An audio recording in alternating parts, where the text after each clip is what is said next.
Right. Well, hello everyone. Welcome to the making of the Australian political timeline live stream.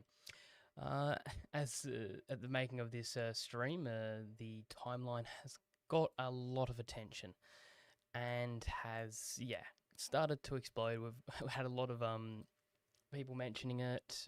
We had like useful charts. The guy who actually inspired me to make that timeline, give us a shout out, which was really cool. So yeah, today I wanted to create a stream to just talk about how I made this timeline, what motivated me to do it, ask some of your questions, and go through some things that I wasn't really able to like mention during the video. But I'll just wait and see if we can get a few more people popping up in the chats. In the meantime, I'm just gonna move a few things before we go any further.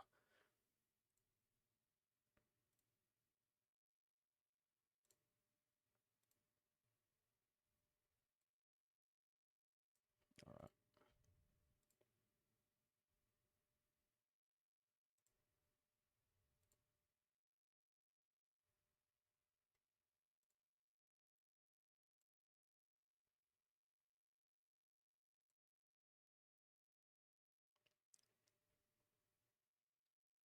Someone can in the chat can just let me know if the audio is sounding fine, if I need to change any of it.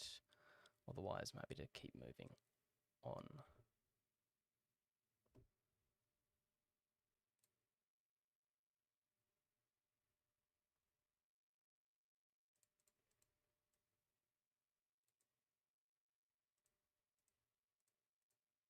If I need to change any of it. Cool. Sounds good. Seems to be working.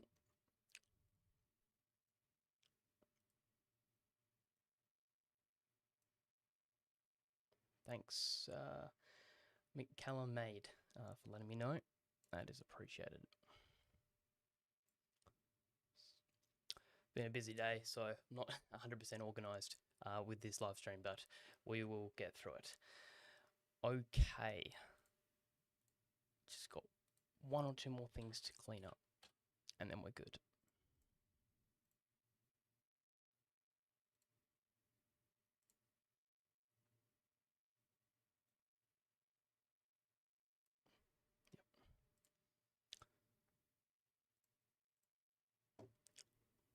Okay.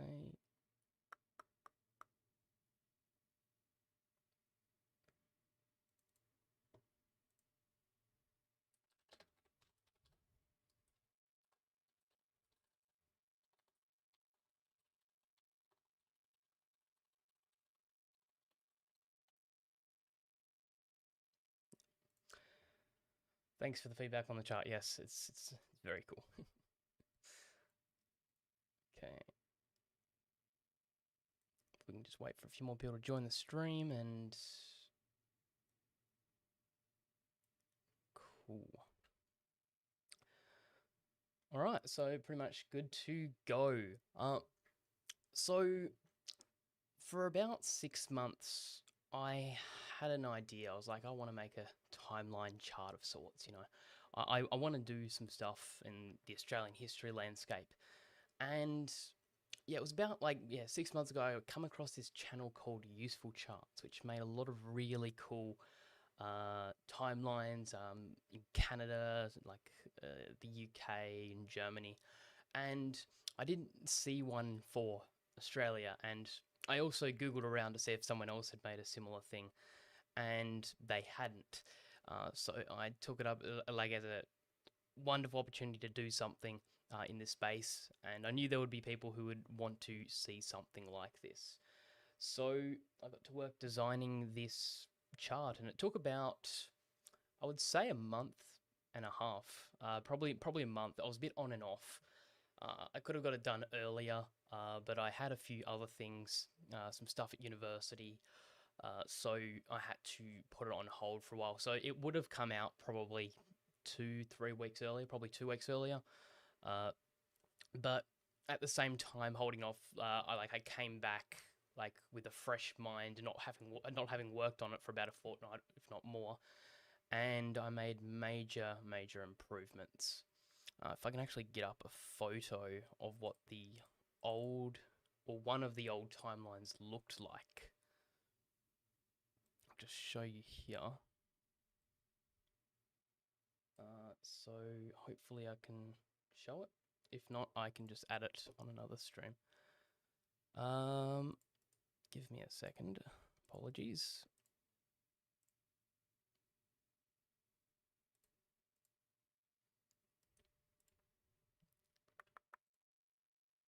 Add image.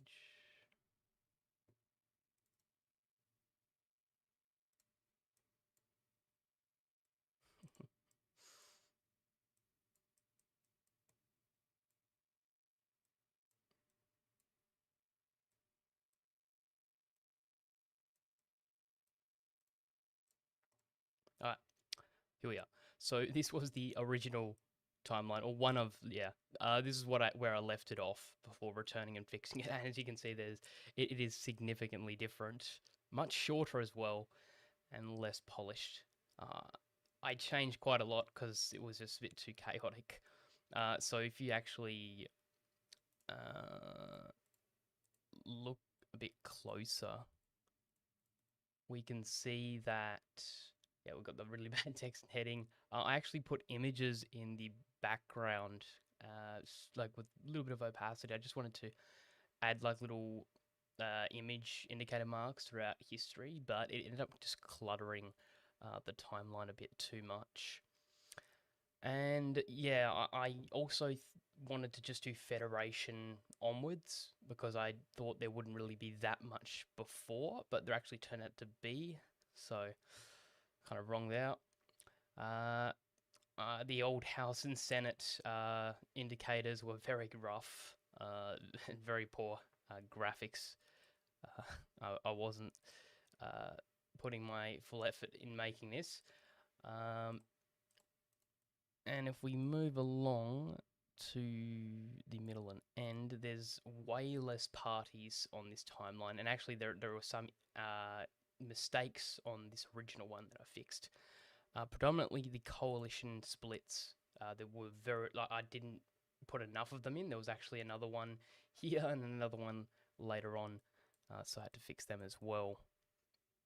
And then, of course, earlier I did a different setup with the labor thing, so I actually did it as separate branches and when each one was established, but once again that was just too much clutter, a bit too messy, and I just decided to go with the current one we have now, which is this one. Actually zoom in a bit better with this, hopefully. Yes, there we are. So as you can see here, substantial improvements and a lot more detail. So I've got those coalition splits right there. Another thing I added was also the ballots and the voting system that we used. And this is also something I didn't mention in the timeline video because it was already getting long. Not many people watch stuff beyond 30 minutes, which is understandable. People are busy and things get really boring. And I'm not sure people were there to watch that video about our system of voting, more so the parties and how things have changed over time.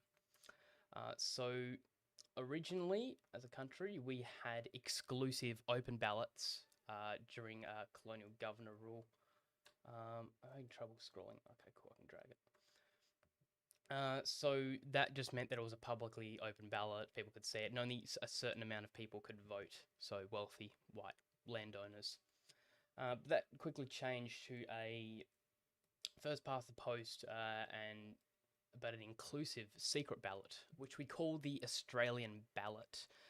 It was kind of a thing that was invented here and ever since has really spread to other countries. And then that system changed in the early 1919. So when we started as a country, we actually had first past the post system, so that's what the UK uses, and it was a pretty harsh majoritarian system. And yeah, it's surprising that the three-party system actually thrived and did pretty well back then. But at the same time, the parties were new, and we didn't have things established like in the United States, where it was always pretty much two parties for most of its history. But that vote splitting, that ballot system, that voting system, caused vote splitting with the protectionists and free traders, which was, apart from the rise of Labor, one of the main reasons why they merged. And by 1919, under Billy Hughes, they changed the system to include instant runoff voting. So pretty much what we use today. So that's the preferences, and they just did that to simplify things and for the Conservatives to stop further vote splitting, and like it was good for the major parties because ever since they've pretty much been the dominant force in the lower house. There's never been a third party uh, that has really had a substantial presence. We're excluding the Nationals in this case because they're generally considered as part of the Liberals as a coalition. Uh, so in that instance, there basically hasn't been a minor party that has a significant presence in the lower house. It was also uh, both prior to prior to Federation and up until the late 40s that we had a system called block voting.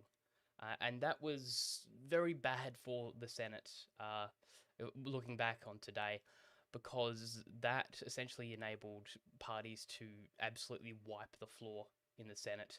There was actually one example, I believe it was 1922 or 25. I'll have to get it up somewhere, but it was like 99% nationalist, and there was one Labor senator or something. And there was also other times where it kind of flipped the other way, where it was like an insane Labor majority. And so, yeah, they decided to change that system in 1949 with the single transferable vote, uh, which then got transferred into a group ticket voting, which we then got rid of and then went back to the transferable vote in the Senate. That group voting period between the 80s and late 2010s was basically parties were able to control where preferences could go in the Senate if you voted above the line in the group ticket section. It was weird, and it ended up making a lot of the minor parties end up making a lot of deals, and you basically got this lottery system where, like, the last seat in some states would get these weird minor parties elected, like it's the Motoring Enthusiast Party, and the Democratic Labour Party got in as well, uh, among a few others. And ever since then, we've just really had independence and things have returned mostly back to normal. I'm just gonna get up the chat. I haven't seen anything new. Yeah.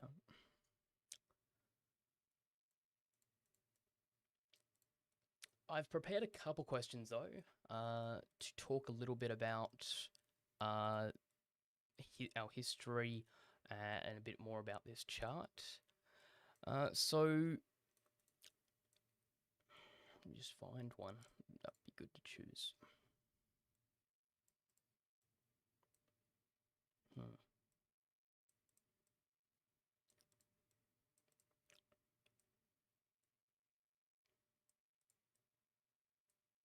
Let me know if you guys have any questions in the chat. I'd be happy to answer them.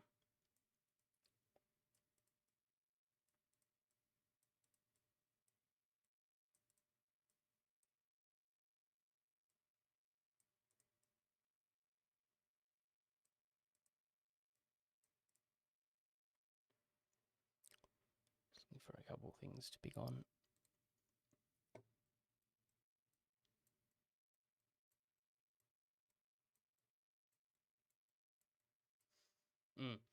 Another thing I included was the forms of government prior to federation, because things were quite volatile and changing back then. And on this timeline, both in terms of the this type of voting system we use and the forms of government, so responsible government, representative government.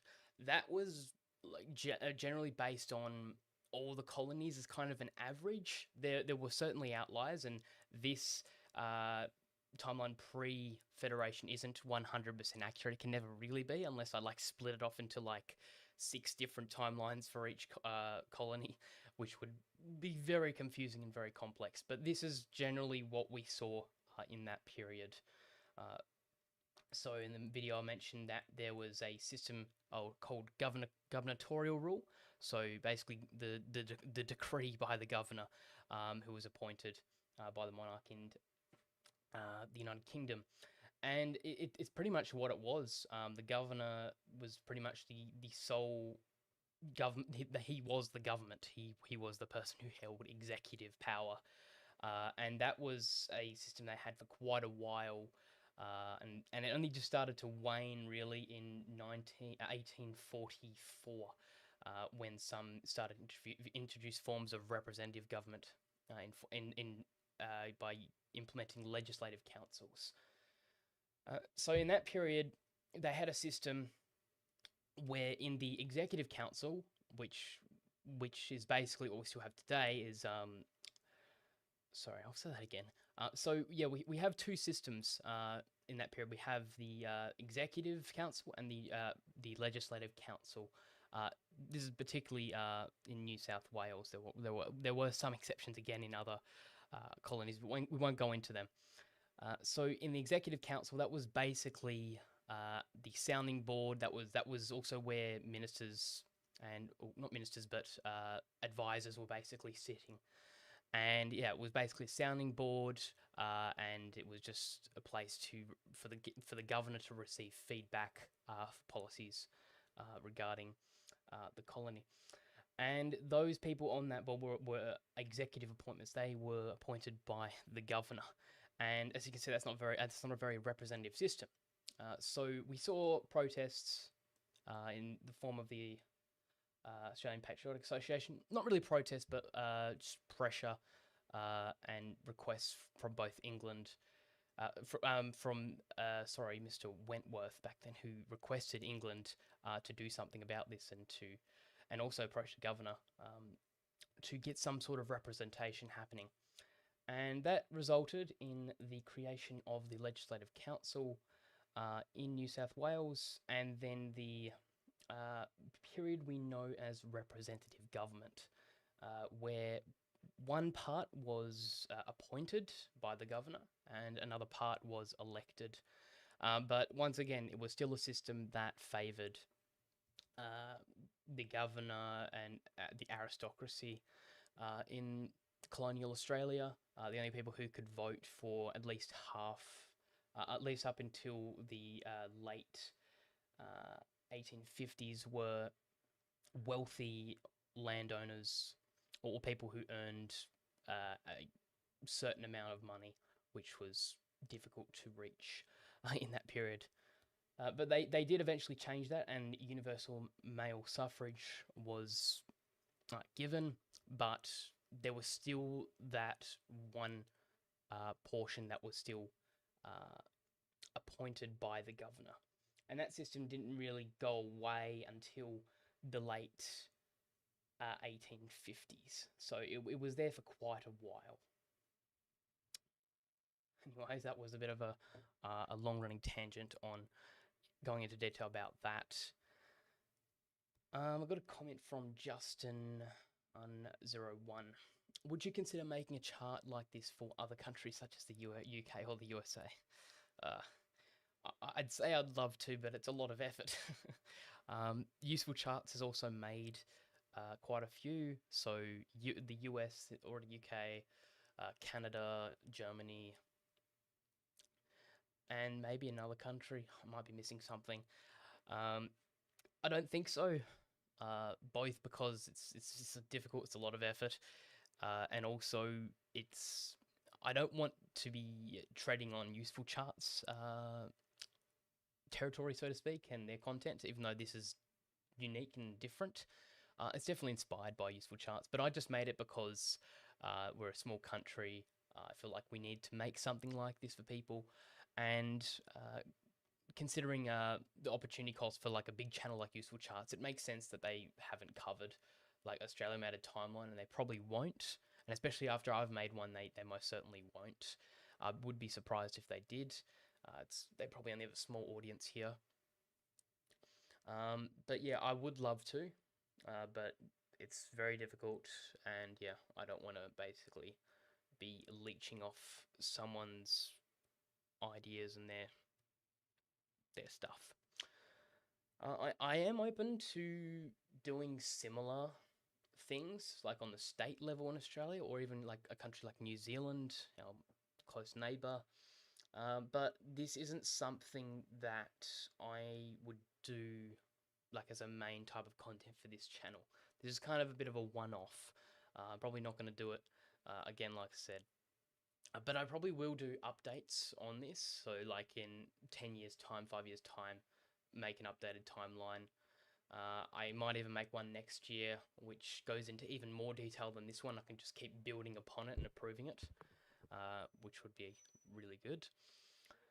But yeah, otherwise, probably not, no. In terms of what was hardest with this timeline, I would say, I mean, kind of everything. But it's just trying to cross-reference stuff and map out where things happen, because it's actually quite difficult to find some of this information on when parties formed and when they disbanded. Like, for example, sorry, the microphone's in the way.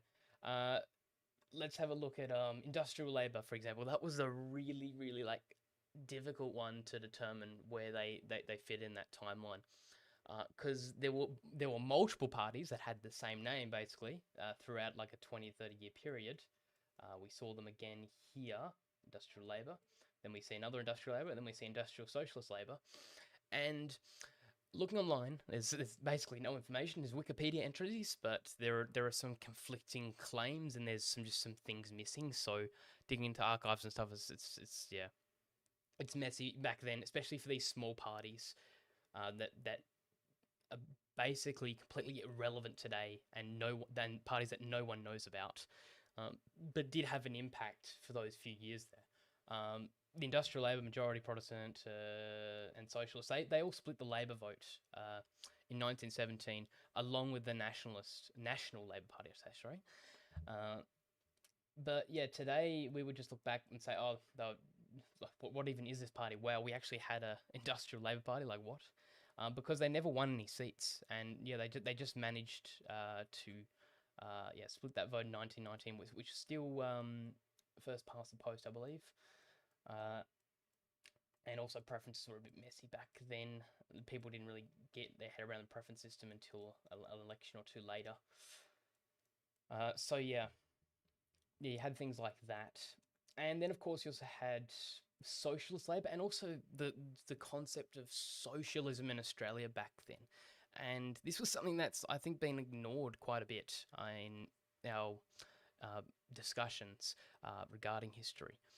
We only really look at the major parties, and then we just flush over socialism for it being in the Labour Party during the Cold War, and then the communist infiltrations and stuff. But if we actually talk about socialism in Australia and where it originated from, we actually don't. Socialism here didn't actually originate with a strong doctrine, strong base, and because of that, we use the term coined socialist. Sorry, I'll get the term right. Socialism with no doctrine, or something like that. It was coined by an expert who was visiting Australia in the late 1890s to early 1910s, and he just noticed that the labour and socialist movements didn't really adhere to the Marxist Leninism that was popular in Europe and even in some parts of the Americas. And the socialism here was more based off Deleonism, which is a kind of an American form of socialism. I won't go too much into it in this video; it gets a bit complex. But yeah, that was also another interesting thing. It was also just difficult trying to label all these groups and putting them into these places.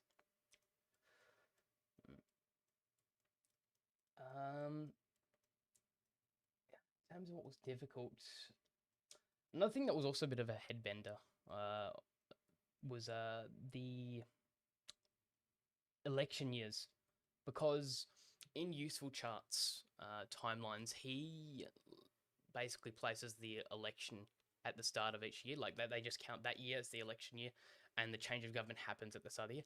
But as we know, with all elections around the world, a 1917 election doesn't happen on January 1st, 1917. And I actually got like a comment or two in the video. I think someone deleted it. They might have taken it back. But they were asking like why the parliaments and the forms of government don't line up with the election year. And that's because you don't have an election on January 1st, 1917, for example. You have them at all wacky different points. So if we actually have a look all the way to Kevin Rudd's election win of 2007, you can see that that government didn't, like, they won the election in late 2006. It was like November 20th or something. I'll just double check and confirm that I'm telling people the right thing. But the 2007 election date. Sorry, it's been a long night. If not, it could be an error on the timeline, but I don't doubt it. But yeah, it can get all really confusing. Sorry, November 24th, 2007. So actually, no, sorry, I was wrong with that one. I've got to fix that. Not a good example. No one saw that. But all the other ones are correct. So if we have a look at the 1943 election, that's probably a better example. John Curtin was in well before that because he took over from Menzies after the all the mess there that was caused. And yeah, you see that these elections were held at different times. So you had 1943, which was held sometime in 1943, but the government was actually in force earlier. And if we look at 1929, that election, we can see that actually happened at the very end here. And same with 1914, happened at the end of 1940, not on 1940 at the very start. I feel like that system's just more accurate. It's more interesting. It does make it a bit more complex though, because then you've got to kind of line these timeline snakes up, and then you've got to mess around here. And as you see, I've actually made a mistake with Rudd. This should actually be here starting. That was an oversight on my end, but otherwise, most of the other things here are mostly correct. It happens.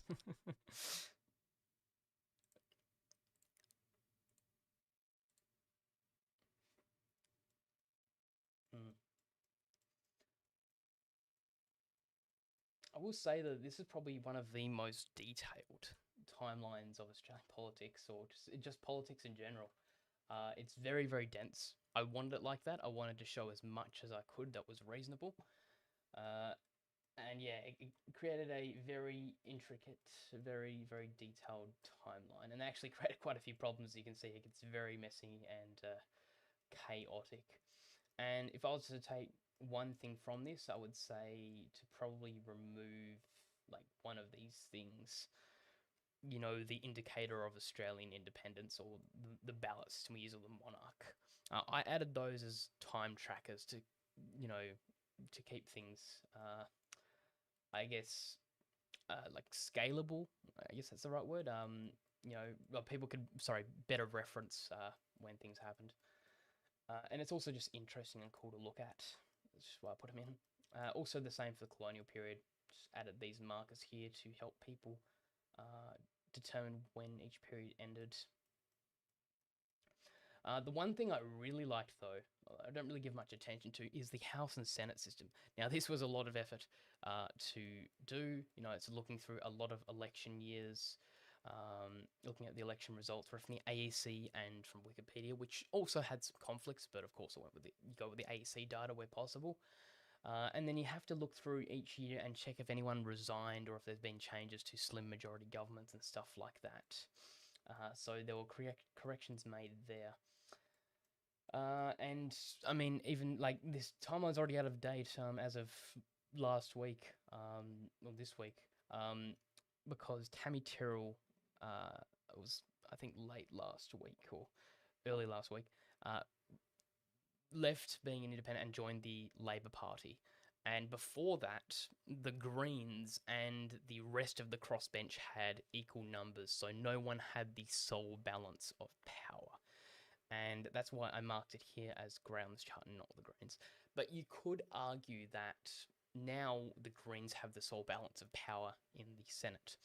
But at the same time, the major parties since 2013, I would say, have moved closer and closer together in terms of cooperation regarding things like, uh, let's just say, neither of them pushing for a gas tax on LNG exports. And it's things that Andrew Wilkie coins as collusion and that sort of stuff. Although when it comes to passing the budget, which is really what's relevant for this timeline, you can argue, yes, the Greens have the sole balance of power. And especially considering since One Nation, oh no, they also vote against the budget, but they often vote with the coalition 80% of the time. So yep, you could argue that the Greens have the sole balance of power right now. But at the time of making this, I didn't know, and yeah, the video was already made by the time that happened, so it was too late. Just looking for other things to pick out on the timeline that I'd like to chat about.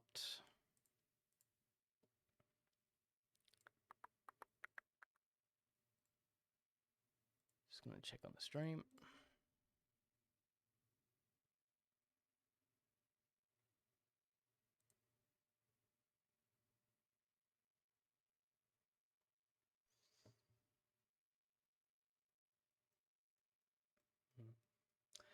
Let me know if any of you guys have any more questions. I'd be happy to answer them.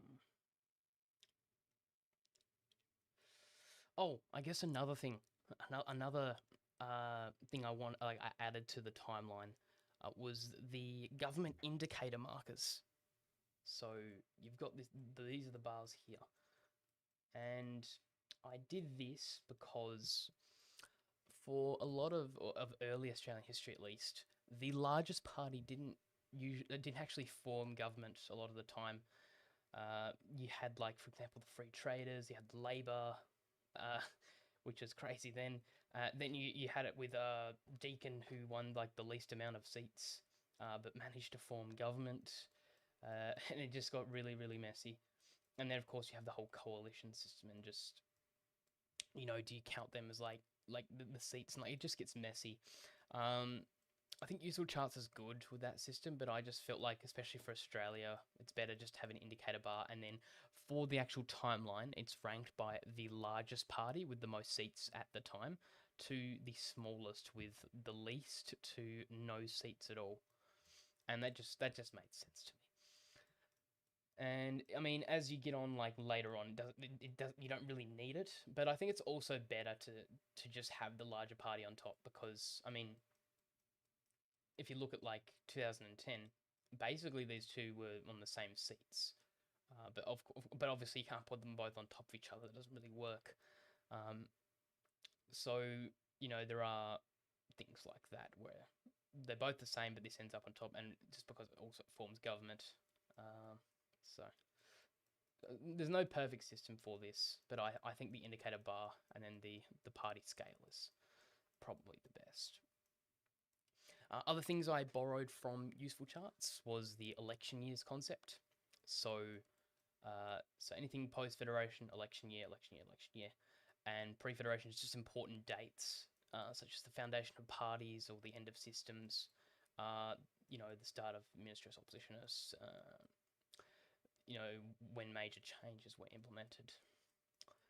And also borrowed the idea of minority governments being in a grey in the background, which is very helpful because any other system to use to indicate that would not be helpful. And yeah, it was actually really insightful. It's just seeing like how rare minority governments are federally.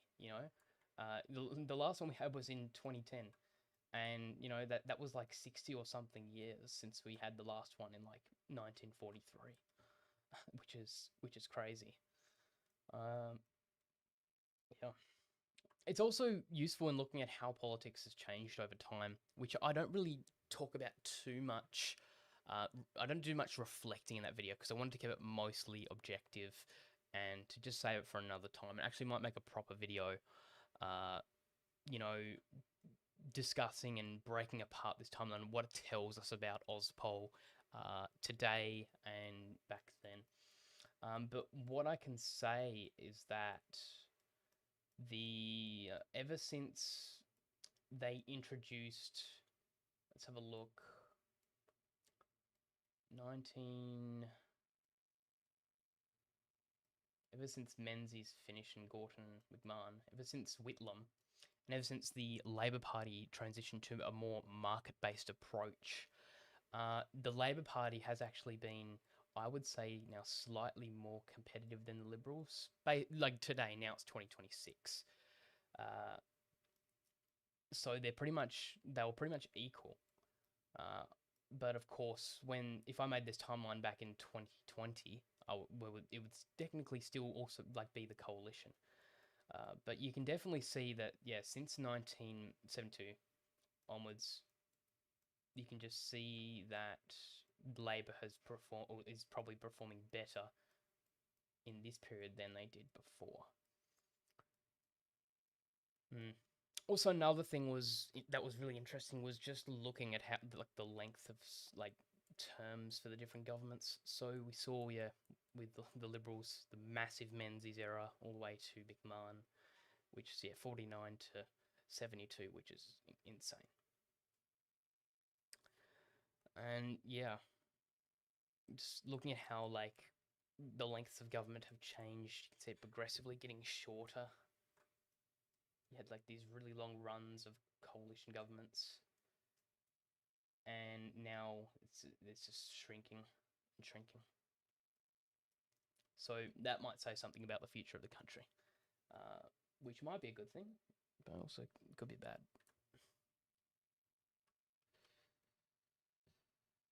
Another question is, how many parliaments do we have? We have 48 different parliaments, which is a lot for a country that is not that old. That is quite a lot. For example, the United States only has 47 presidents, I believe. Trump was 45th and 47th. Yeah, and we've already got 48 parliaments. We've got a lot of prime ministers.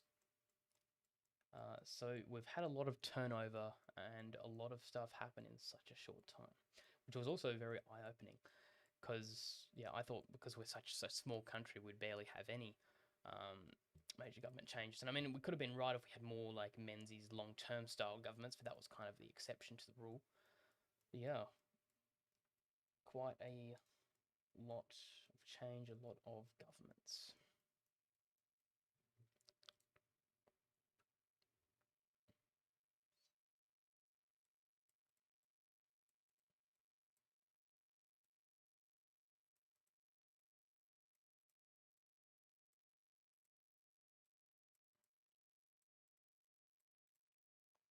Also, the other thing I didn't really touch on in the video was the Senate.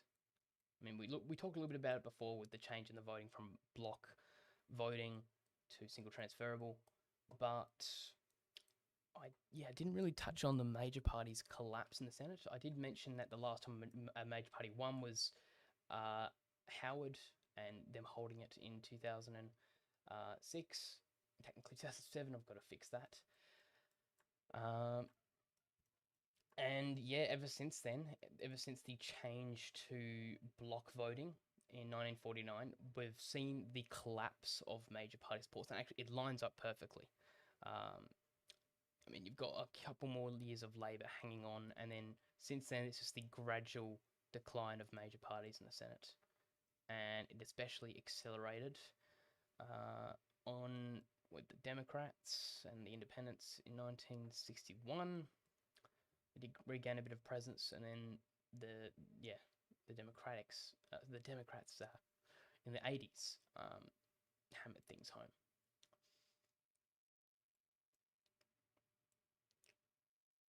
And yep, ever since then, it's just been independents and minor parties dominating the Senate. And I guess for a house that, well, we coined today as a house of review, that is a good thing.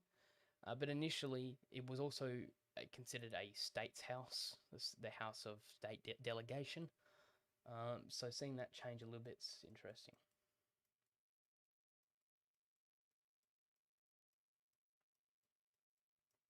Also, another thing I didn't realize was that Queen Victoria oversaw basically, yeah, the whole most of the colonial governor rule period, and even saw Australia federate. She only died on, it was the 20th of January, February of 1901. So she was there before and after federation, which was, I guess, also symboled the change in Australia and the end of an era, so to speak. So that was something I didn't know.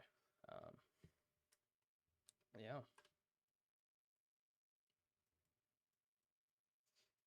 So throw it on.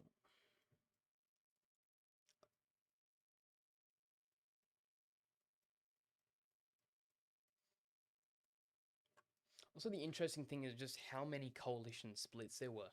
I thought there would be less, and when I made that original timeline, I did put on less because the dates were very confusing and trying to add things in. So we had a lot in the 1920s and all up to the late 40s. And it's interesting looking at today with the coalition. Last year, so this year, we had two coalition splits before, like not even a year after the election. And it's interesting seeing everyone just going crazy about it when it was happening, and shocked when it's happened quite a lot. Well, Labor's never really had any coalition splits, but so to speak, they've had a lot of splits, but a lot of them actually end up merging back to them.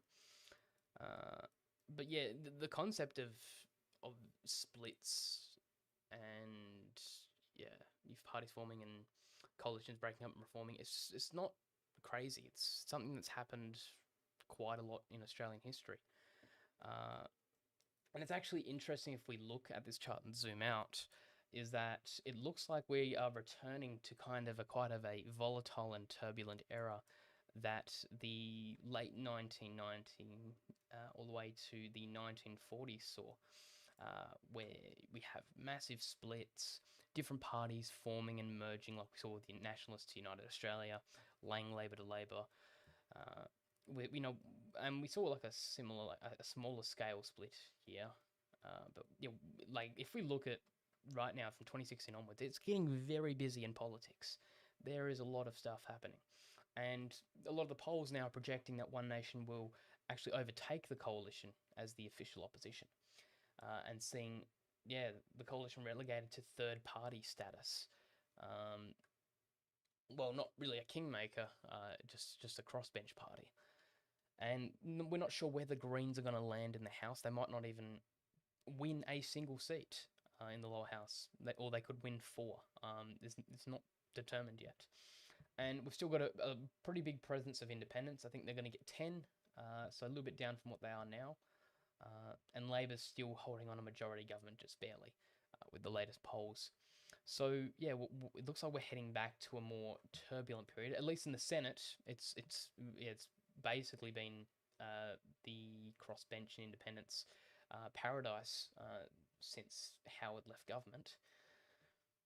So yeah, we might end up with a more volatile era again, and it's almost a perfect lineup of like 100 years later and history repeating itself in a way. Even though we've got different voting systems and situations right now, like and things happening in the world and all that. But yeah, it just seems like we're going back to another volatile era of a time that was relatively quiet. Which is, yeah, it's very interesting.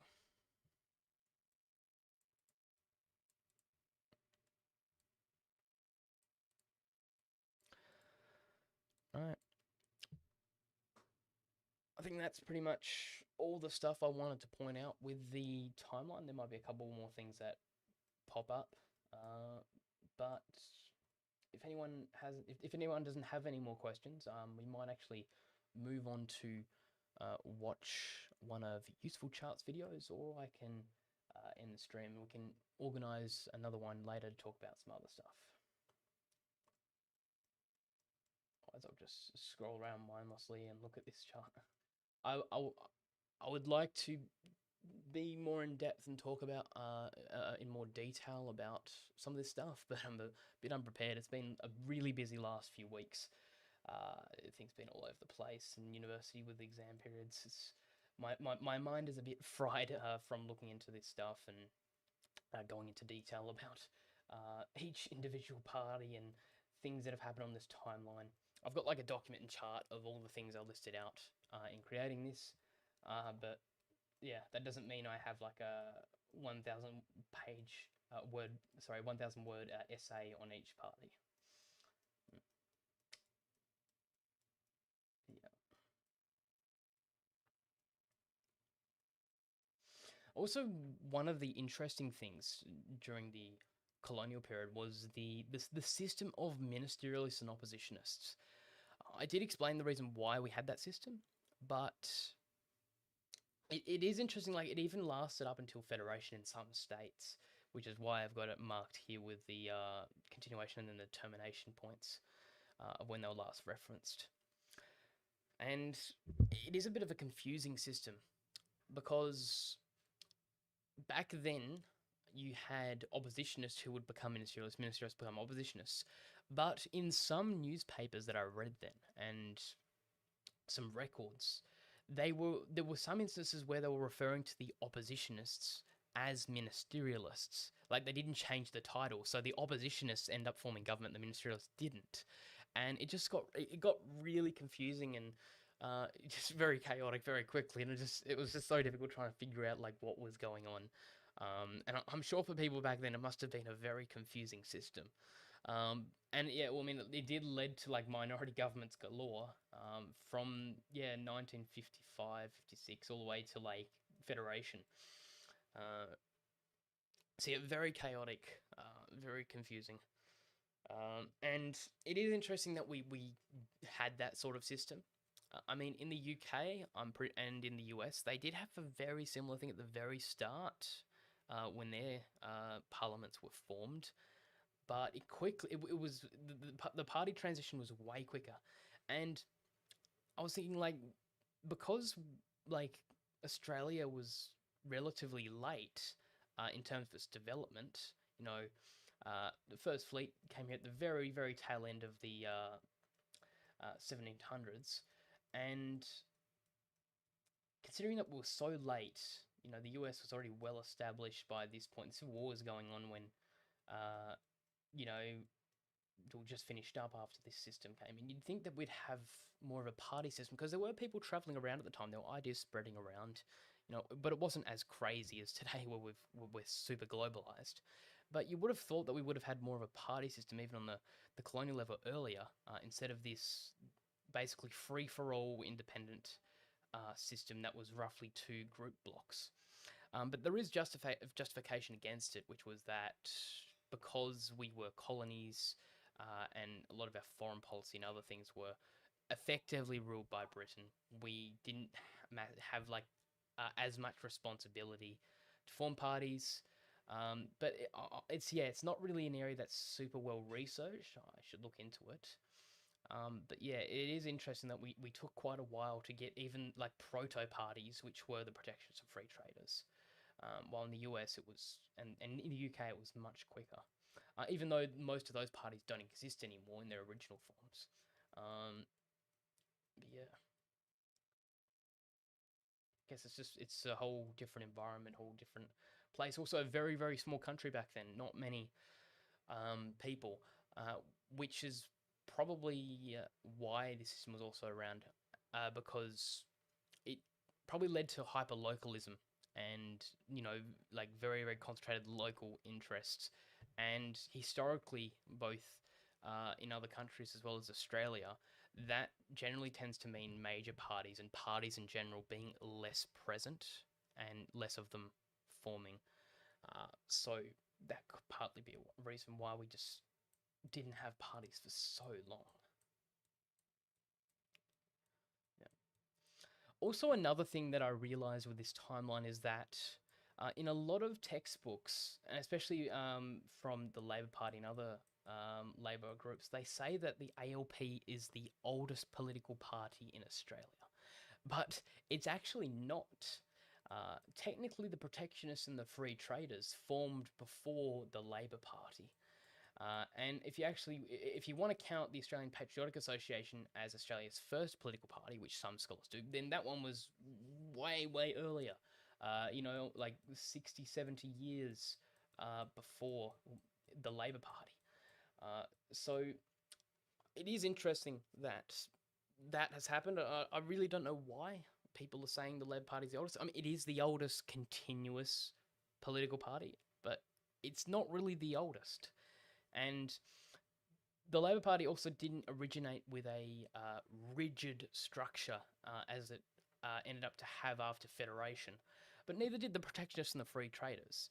So to argue that Labor is technically the first political party because it had like a strong party discipline and that sort of stuff, and it started functioning like a party, I would push back on that because the Protectionists and Free Traders also ended up doing that. They were both parties loosely established like Labor, but then they transitioned into a more structured party system. And when they merged in the fusion in 1910, that's when things were really ramped up, because part of the reason why they fused together was because one, Labor was so dominant, but also because they were so disciplined as a voting bloc. Free Traders and Protectionists, there were quite a few members that would vote against things, and discipline was just a bit of a mess back then. But yeah, I don't know why they say Labor is the oldest. It's not. I mean, the chart says it all. If you want to Google when the Protectionists and Free Traders were formed, it was before Labor, and then you've got these groups.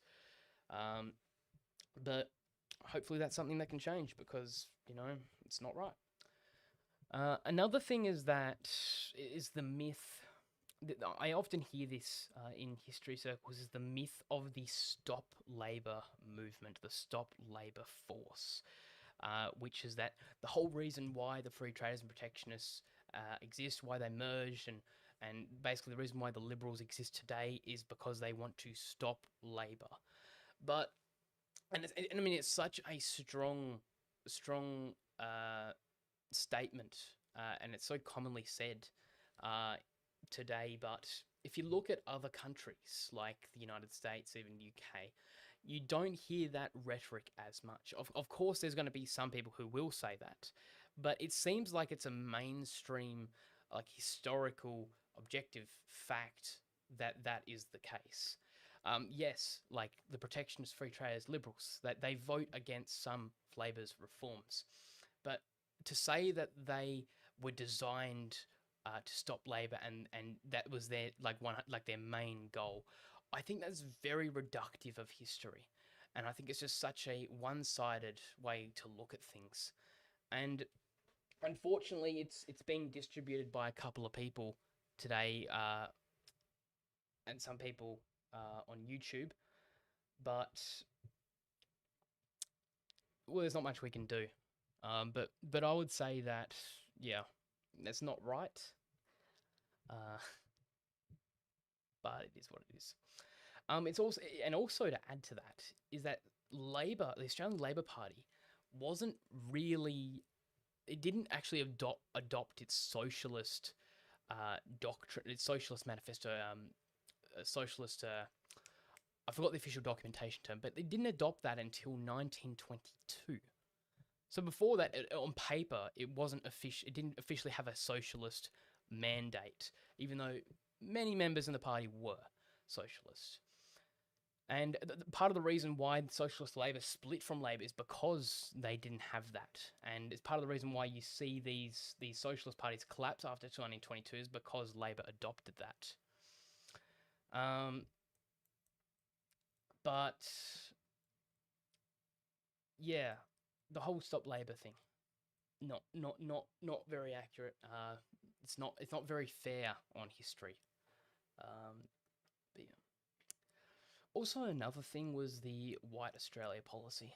And I actually got a bit of backlash in one of the videos, in that timeline video, for saying the word like that the policy was controversial, and someone just really got upset about me using that word, and then concluded to assume that meant I supported it, or was sympathetic, or just too afraid to use harder words, which was a bit hilarious. No, I do not support the White Australia policy at all. But and I don't think people should be policing me on how to say things. But I would also mention that at the time it was a very common policy. It was very commonly supported by all three parties, including Labor. The Labor Party wanted to support it to protect workers' rights from uh, foreign workers. They didn't want their workforce to become hyper competitive and more difficult for workers.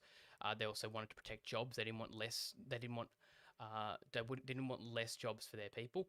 The protections of free traders didn't want it because of the social conservative reasons we all know.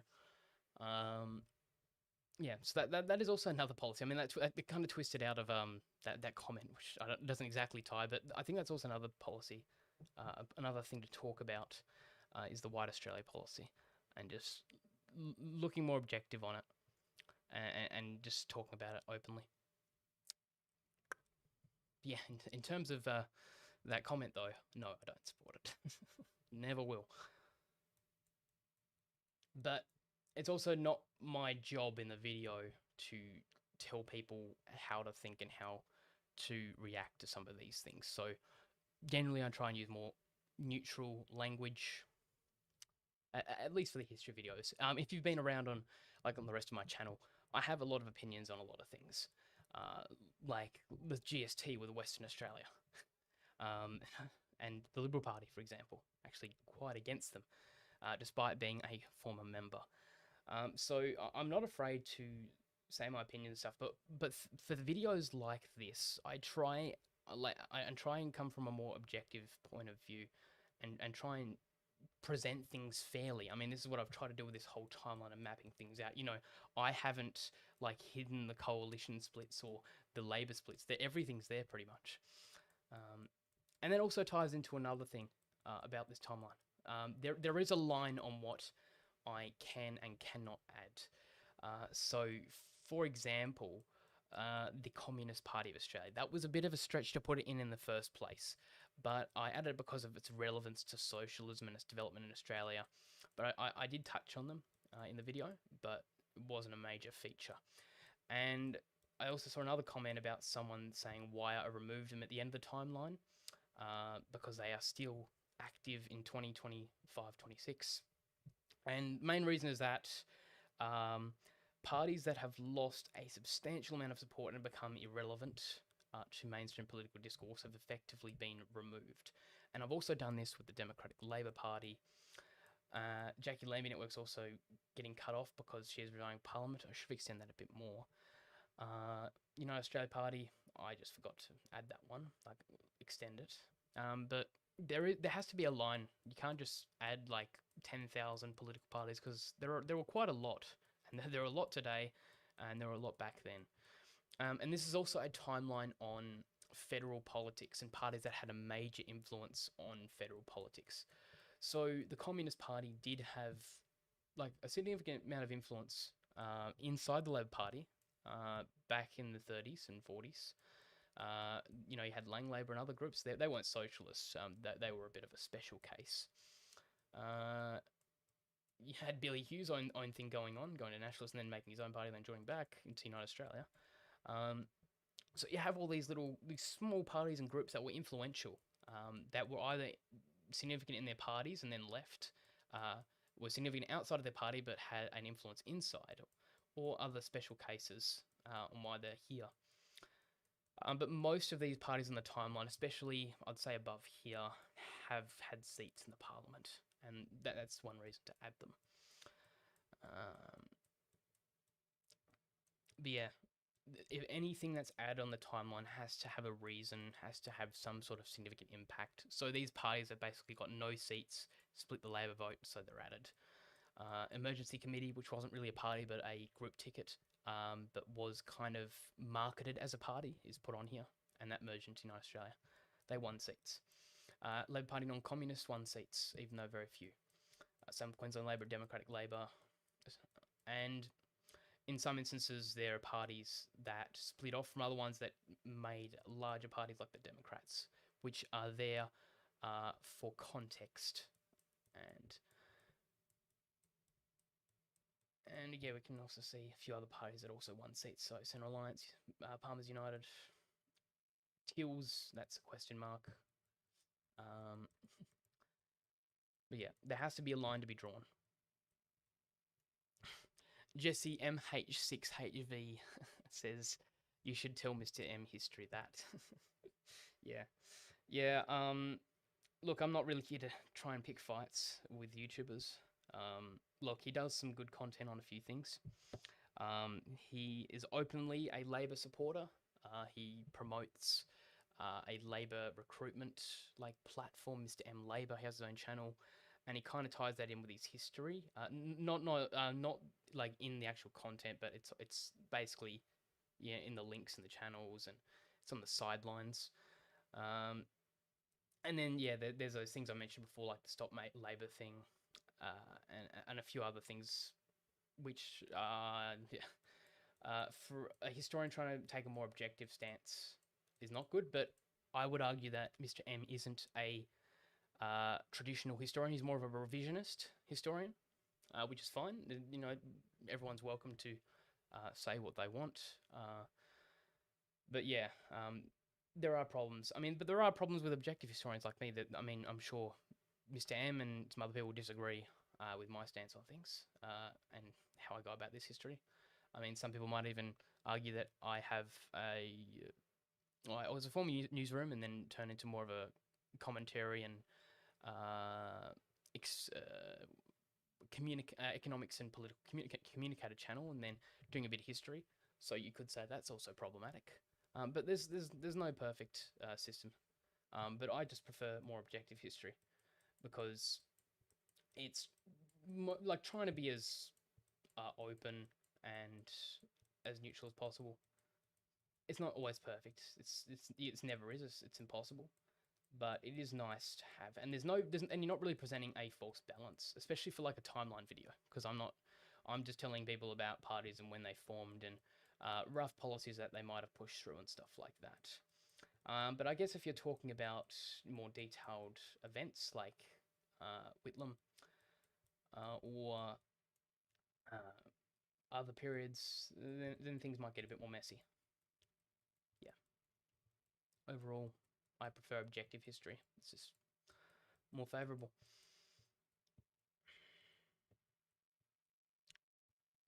Right. Bit of a long rant. That's just weaving and winding and going everywhere, but it's fine. Let me know if you guys have any more questions. I'd be happy to answer some of them.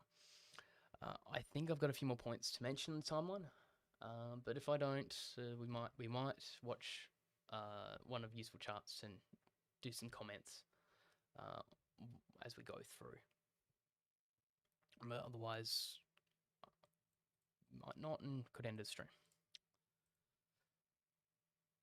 Yeah, should definitely have been more prepared, but it's fine.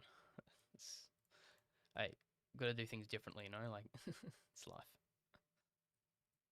Just go with the flow.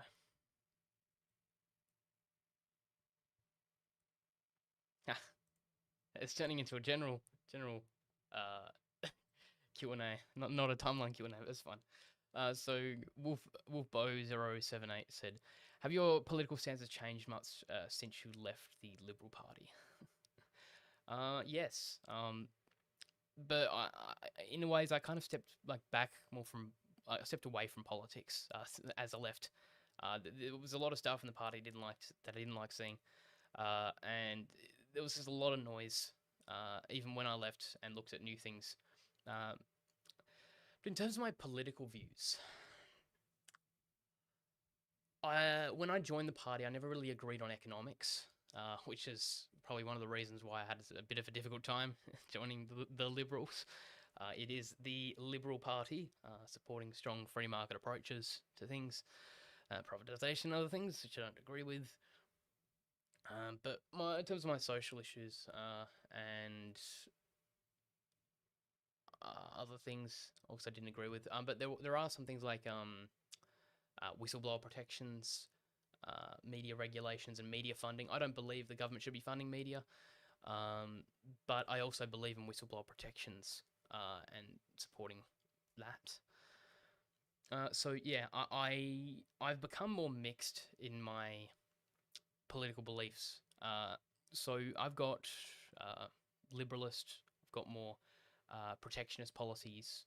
Uh, I've got a mix everywhere, which I think is good. And this is something I want to talk about more in a few more videos coming up. It's a concept called economic pluralism, and just adopting different ideas and looking at all different side of things. I think that's an important thing to have today. I don't really think being locked into a specific camp or group is really good. And yeah, I've seen that in the Liberal Party, and like they're really locked in, just not in the right way. Hey, yeah, yeah, political stances have definitely changed, um, and I think for the better. I think my stances might change all the time, but not crazy. Like things will change. Like the world changes, people change. So our beliefs change, of course. But yeah, they've changed.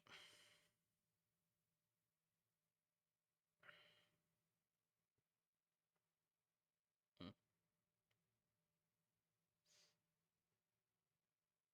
yeah,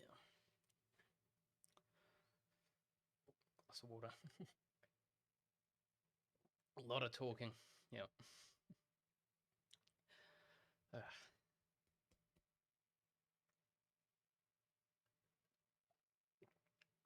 That's good.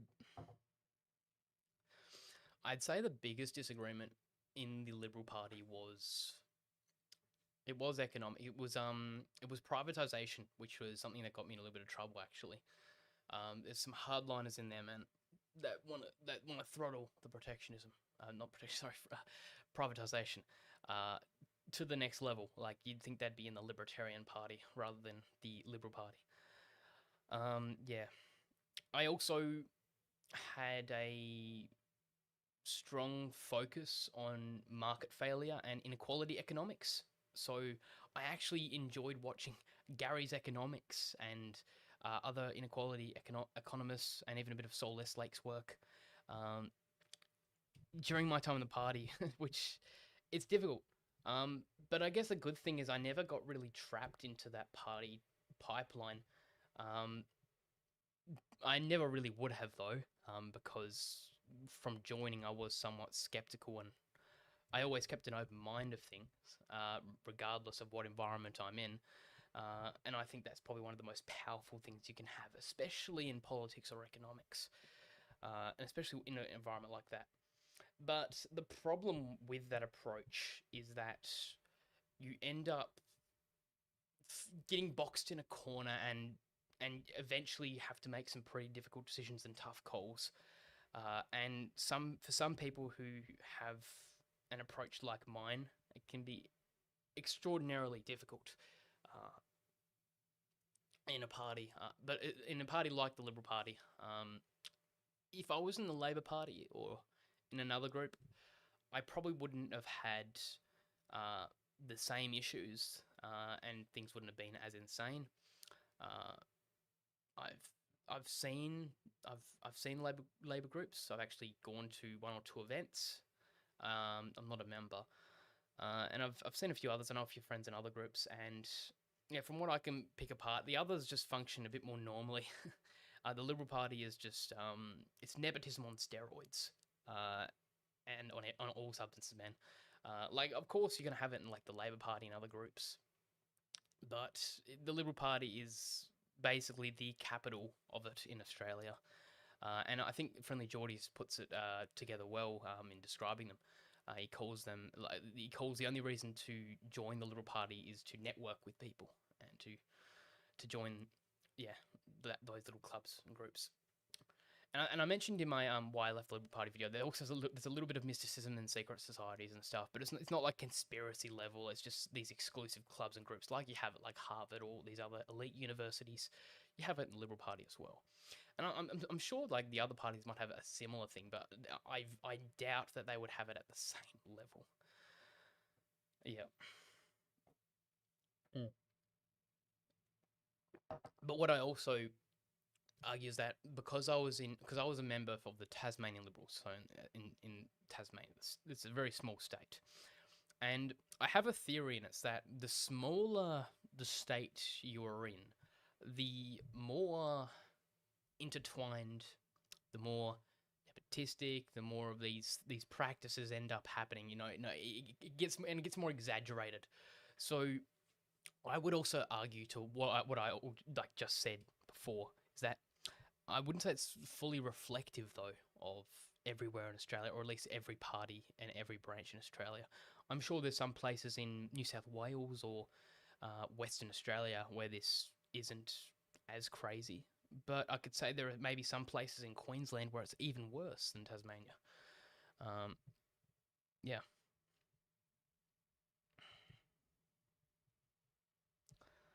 Would I join the party again though? No, hell no, I wouldn't. I made that mistake once. I ain't joining back again. That was probably the biggest mistake of my life as well, which is interesting. Um, yeah, but we all make mistakes, don't we? It's just learning from them, which is the key thing.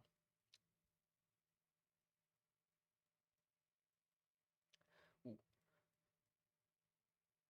Wait, just That's another thing another thing I was going to mention before, but I didn't, was the social credit party. I think we'll go back to this now. So the social credit party, also known as the Douglas Credit Party, believed in different monetary theories to the mainstream. I can actually get them up for you and just talk a bit more about them, because I was really interested when I was making time like about this group. So they're advocating for social credit, which is a distributive philosophy developed in the 1920s. Economic downturns. So yeah, that they tried to tackle the cost of goods and compensation of workers, and this was actually a policy that was supported within the Labor caucus in the late 20s to 30s, and it was actually voted on in state and federal conferences to support some policies of this doctrine, this theory. But most of it, well, all of it basically never got implemented by the federal parliamentary party. And yeah, the Socrates did have significant influence in the Labor Party, but yeah, they just never got that stuff off the ground. But it was probably one of the few places in the world where it could have made substantial traction. They were a substantial force in Canada. They had their own party and they won seats, but they never won seats here. But they were in other parties. It seems they were pretty strong as well in Western Australia, and they did win some in the Legislative Assembly there, but under the banner of the Nationalist Party. Okay, it's interesting. Yeah. And interestingly enough, is that some of One Nation's earliest policies were actually based off of the Social Credit Party. So they're kind of at least the early One Nation Party, not the modern one, is kind of like a distant successor of the Social Credit Party. But I wouldn't say that they are a Socrates party today. But yeah, that was an interesting connection that I did not know until like doing this whole timeline. Like, it was just wow. Yeah. Just, yeah, very, very crazy.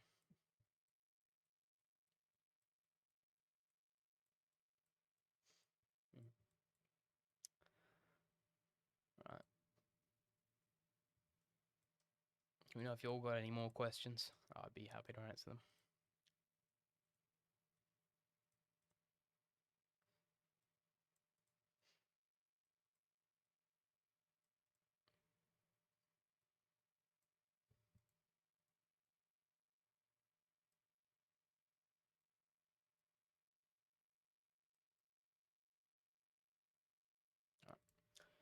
I'm probably going to take a break for about 5 minutes, and then I'll be back. So yeah, I'll see you in a bit.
All right, welcome back, everyone.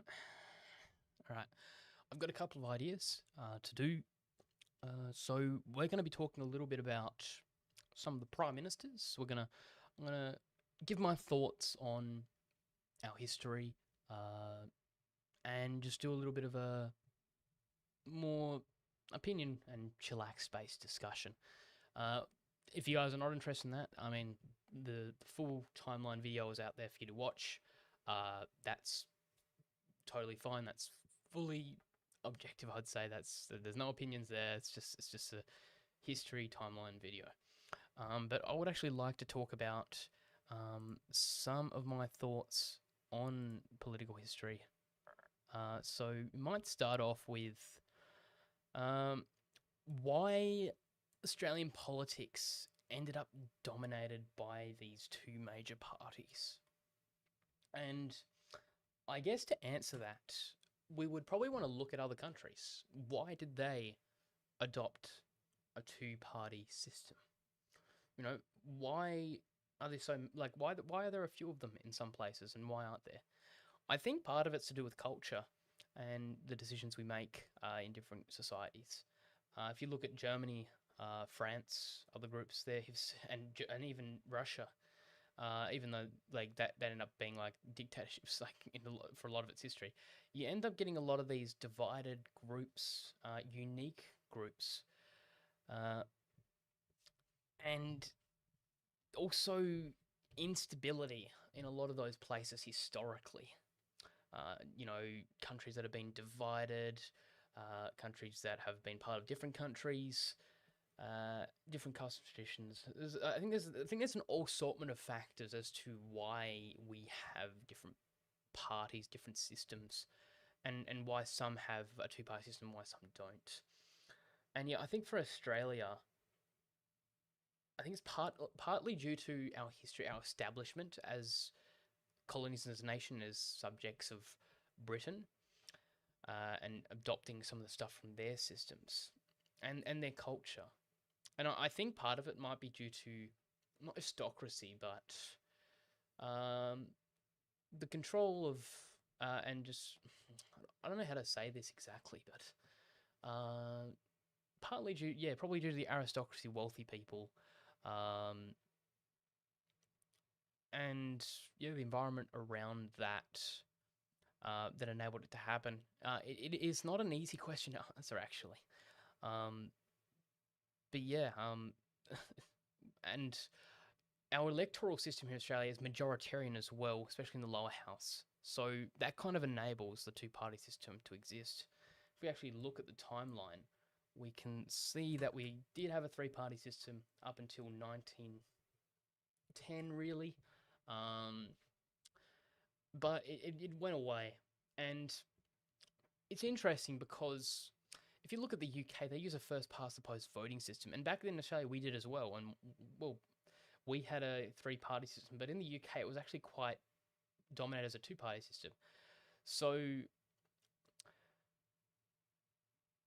it's probably just partly following the UK's trend, and also the fact that in a first past the post system, it is unless you regionally establish yourself in certain areas, like the Country Party did, like um, the Liberals and Labor have their own areas. If you don't consolidate them in a first past the post system, you're going to get wiped. And you could see that in the Senate, and you could see the concerns of both the protectionists and free traders of that happening, either to Labor or other parties. So that that led them to merge and basically create the first two-party system.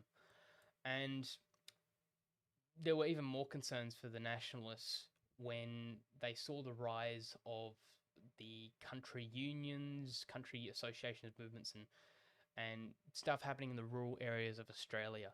Uh, so that transition to a instant runoff system probably helped these major parties maintain their dominance, especially in the lower house, for basically all of our history. Because in a preferential system, you don't end up voting strategically. your vote is transferred no matter what, as long as you filtered it out validly and you've done the minimum requirement at least.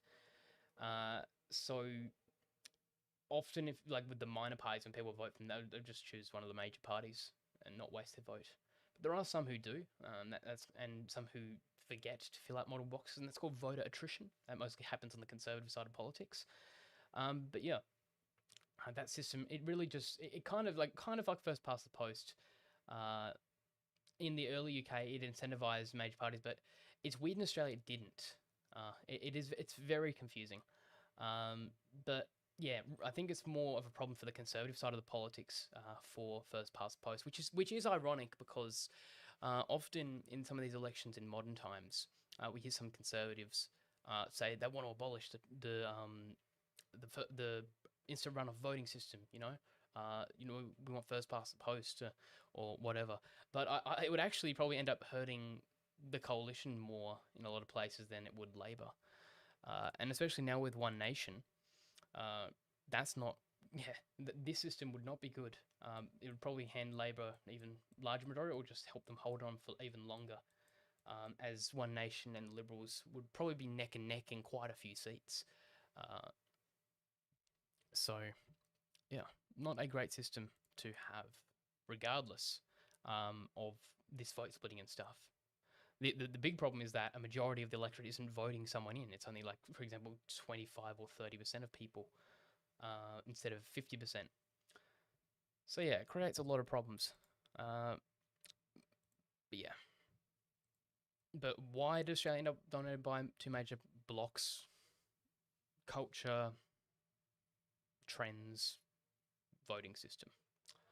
Probably the big reasons. And that ties into another question I was contemplating before this live stream, and it was that, is politics more stable than countries like the United States and the United Kingdom?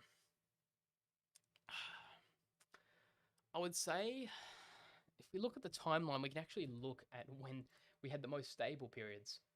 So, well, it was actually just really the 1940s, 1943 up until 2010, excluding like the constitutional crisis of 1975. Yeah, for a lot of our history, it's been relatively stable. And in terms of a two-party system, yeah, it's been around, and that's including the Nationals and Liberal Nationals as just part of the altogether as the LNP. Yeah, we've basically had a proper two-party system basically ever since. And now, although some people are saying that it's the end of the two-party system today, some of the polls are just really indicating an effective replacement of the coalition with One Nation. So that could be a continuation of the two-party system.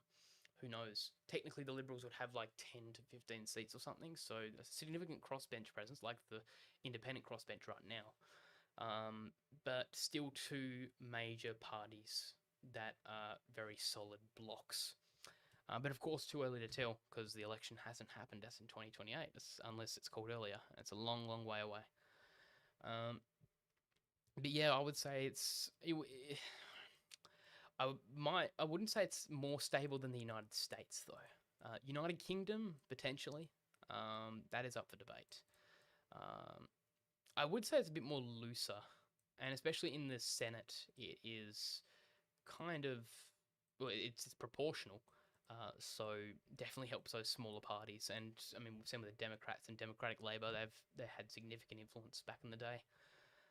But in terms of forming government and just in the aggregate, the macro, yeah, it's relatively stable, but that remains to be seen in the long term.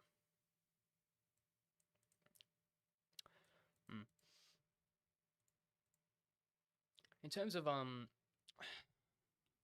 coalition, though, we can't really say that that party has been stable. That side has constantly split. The conservative side of politics ever since federation onwards.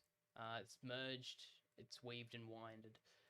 It's got different groups. Got country, you got United Australian Nationalist Liberals. Then you get One Nation, Palm United. You got all these different conservative groups, and I think this is one of the weird quirks of Australian politics is the conservative splitting and divide. Um,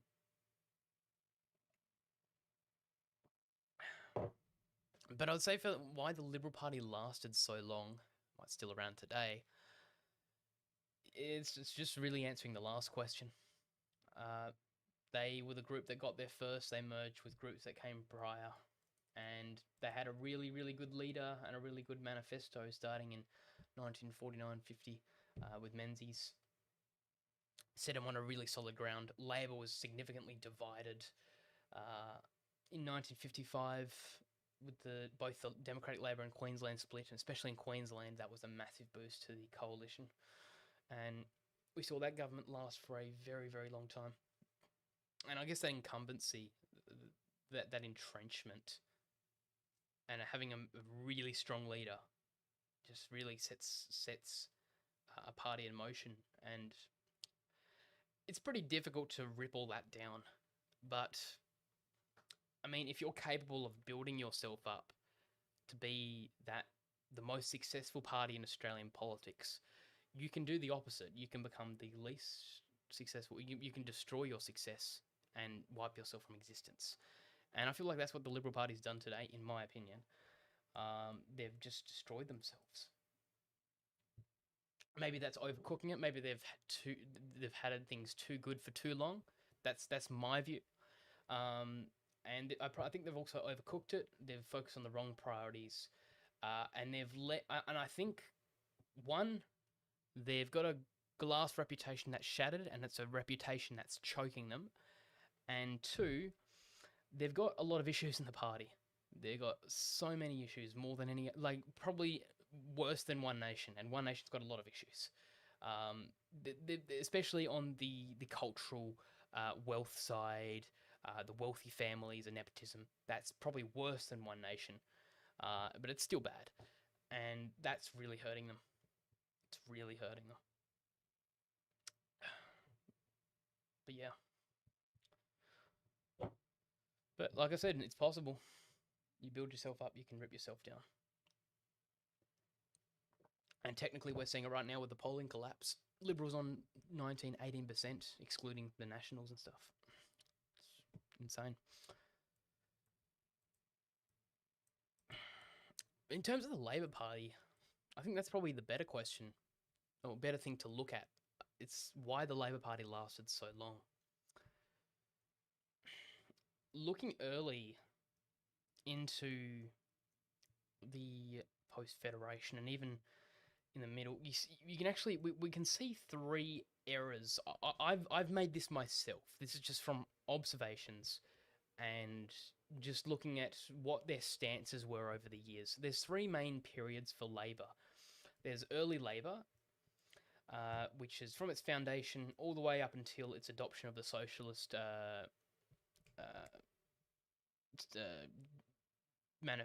manifesto, but principles in 1922. And then from then until 1977, you had what I'd like to call not socialist Labor, I guess the traditional Labor. And then you've got modern Labor, which I would say, I mean, technically it started from the election of Bob Hawke, but I would argue that the resignation of Gough Whitlam as opposition leader was the beginning of the modern Labor Party, which accepted more traditional market approaches. It advocated for a more mixed market position.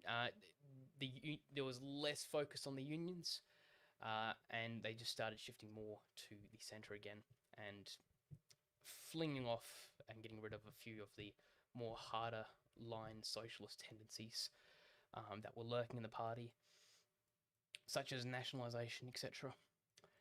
And yeah, ever since then, it has become even more competitive as it's moved much more into the centre. And some people even say centre-right of Australian politics in terms of economics. And I think the reason why it's been successful especially in the modern era, is because of that. And but in terms of why they've lasted so long, it's difficult to answer. Like, because if you actually look at them, they had a much harder time than the coalition uh, for much of its history. In terms of the splits and how significant those splits were. I mean, until the 1920s, there were problems with the right side politics, vote splitting and stuff, but they work well in coalitions. That they've had mostly stable coalition governments since 1910. Um, but for Labor, they've had substantial splits, especially from the socialist side. Then you had nationalists. You had splits both ways. You had them. You had them going to the Nationals with Billy Hughes. Then you had socialist splits 20s. Then we had Blang Labor. That was the massive split. You had Lyons defectors, a couple going to the United Australia Party. You had Industrial Labor.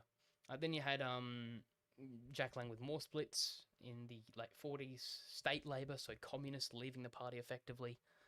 And then you had Democratic Labor, so the Catholics, some Protestants, and more socially conservative people leaving the party, and then you had Queensland Labor, which joined the Democrats. They've had a lot of splits early in their history, which, in the right environment, could have ended them. But they've had a strong. I think they've just had a strong crack at it. I mean, I can't really explain. Sorry about how Labor has survived this long. I'm more. I have more understanding of the prior parts and the later parts of auspol in terms of the Labor Party. But yeah, I'd just say that they had better resources, a better brand. They had a lot of weak leaders, especially in opposition, and the Scullin divide was not good for the party. They were really lucky, I think, with the end of the Democratic Labor Party. But at the end of the day, that was kind of scuffed from the beginning, and it was difficult to see longevity in that party beyond the Senate. Yeah, I would probably have to look into that. I don't know if I can answer. But in terms of why they're successful today, though, I would say it's that shift more to the centre and adopting a market-based approach.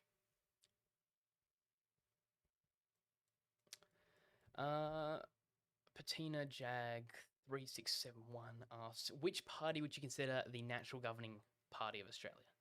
Interesting. This is something that was mentioned in one of Useful Charts videos on Canadian politics on the Liberals there, who are the natural governing party. We don't actually have that sort of system in Australia. We don't have one party that absolutely dominates and the others rarely get in. It's usually like 60-65% coalition and the rest Labor. You know, there's still chances for Labor to get in and have a substantial run at things. It's a pretty big term. We saw that. I mean, yeah, we've seen it was very, very competitive prior to 1917. World War II, 75, 80s, modern day, 2010s. They've been in overall shorter terms, at least prior to the 1980s, than the coalition. But the reforms and the changes they made during those times in office were substantial. They were very substantial considering how short of like a term these governments were in. Especially John Curtin, Whitlam. You know, they did a lot of stuff for Australia for such a short run in government. The coalition, there were massive reform. Well, there were pretty big reforms under Menzies, but it was over a longer period.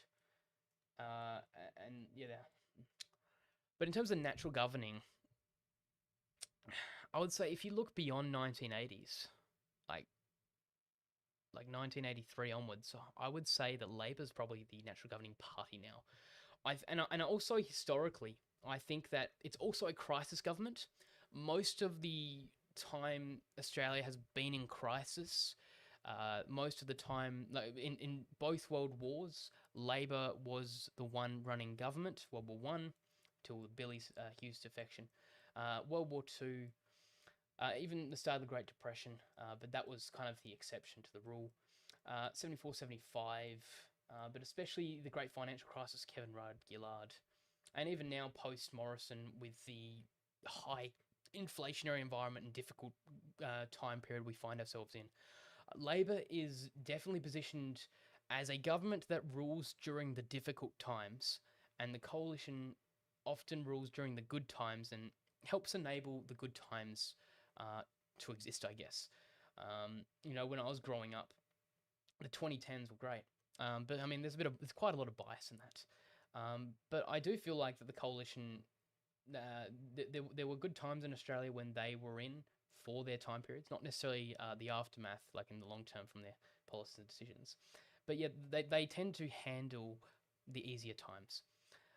But so in terms of natural governing parties, I would say Labor in the modern period, because well, we saw it with the last election. We rallied behind Labor.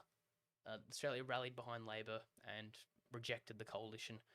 And yeah, we saw it in World War One too. And I think that is probably the biggest factor that determines what's a natural governing party, not necessarily how long you're in, but how effective when you're in and when you get in. In Canada, the Liberals have been in most of the time, so you can't really.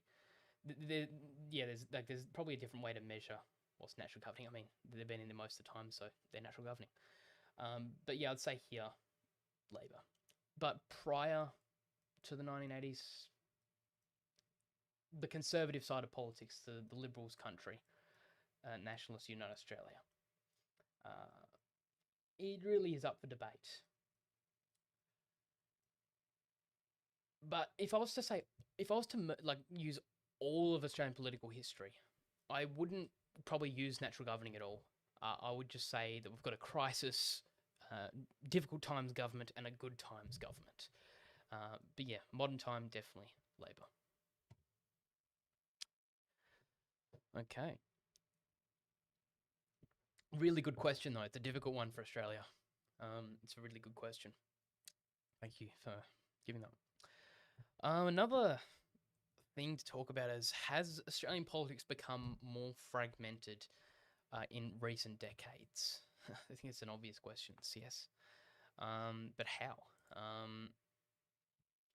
Maybe a better question is why? Happy to hear your guys' thoughts in the chats. Yeah, I'd like to hear your thoughts on why we're more divided and why politics more divided. Why is it not like the 80s? Why is it not like the 90s? Why is it not like the 50s?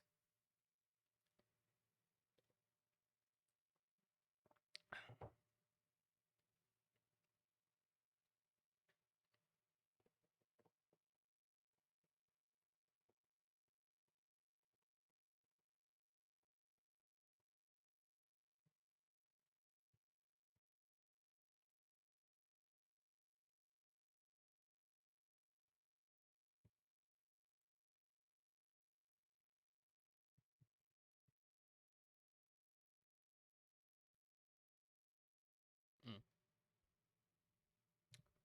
yeah.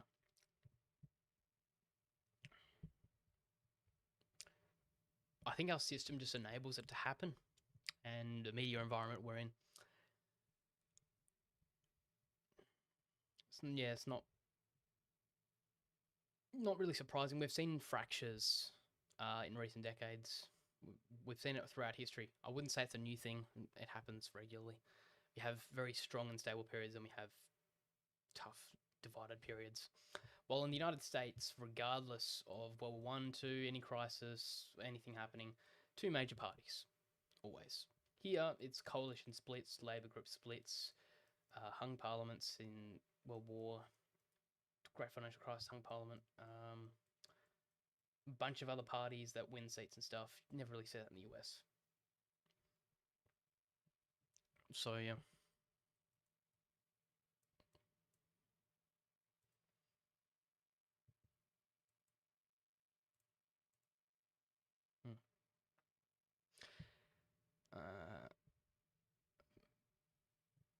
Penal Jag 3671 says, I think the polarization probably stems from economic crisis.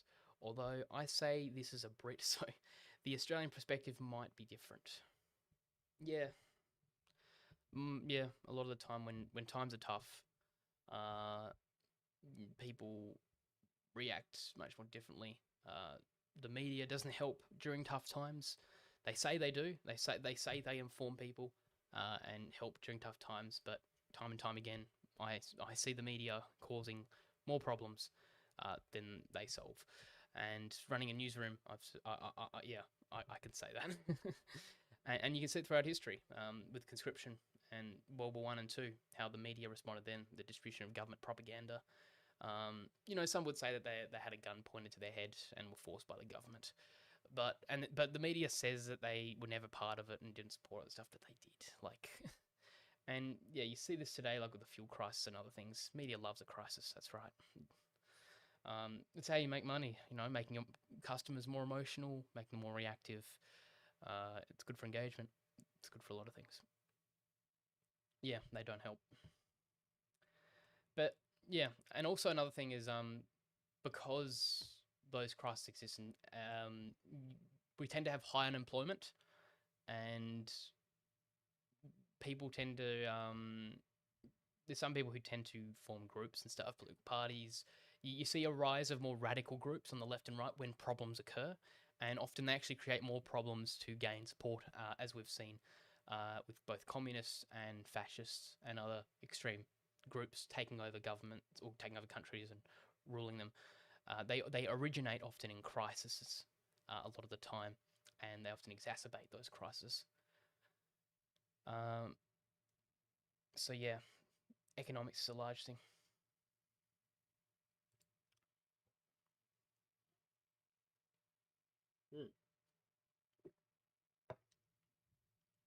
Here is a fun poll that I will put out.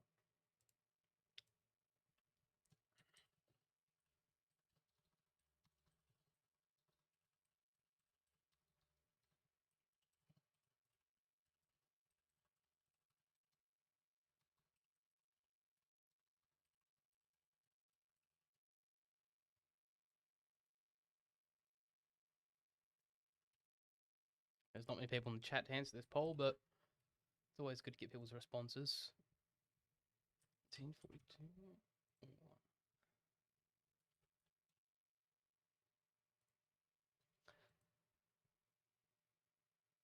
Okay, it's loading. When did Australia become truly independent? 1901, 1931, 1942, or 1986?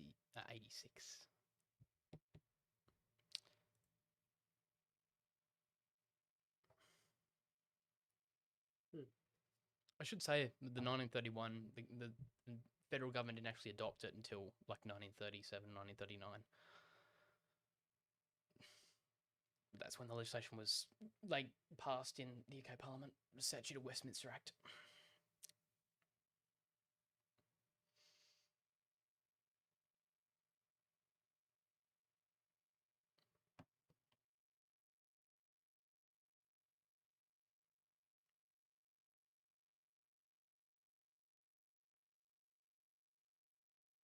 Doubtful that I'll get more than one vote in this poll. This live stream is not doing really well, is it? Maybe I need to make it more engaging next time. Nah. I'm not really a live streamer. I've only just started. We'll get more people one day, I'm sure.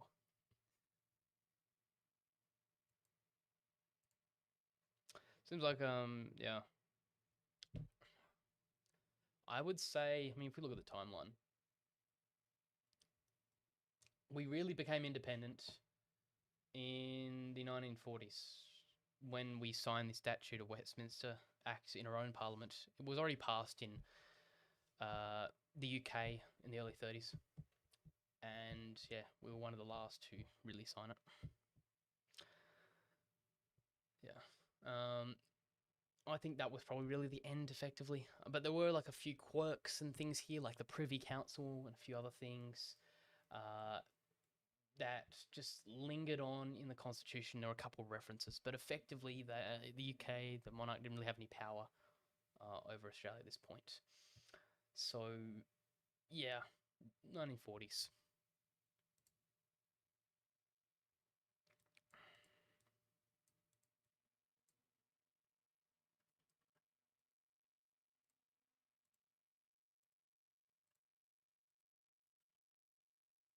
Another question? So I didn't realize there was a Q&A option in the chat, but I'm going to test it out because it looks pretty cool.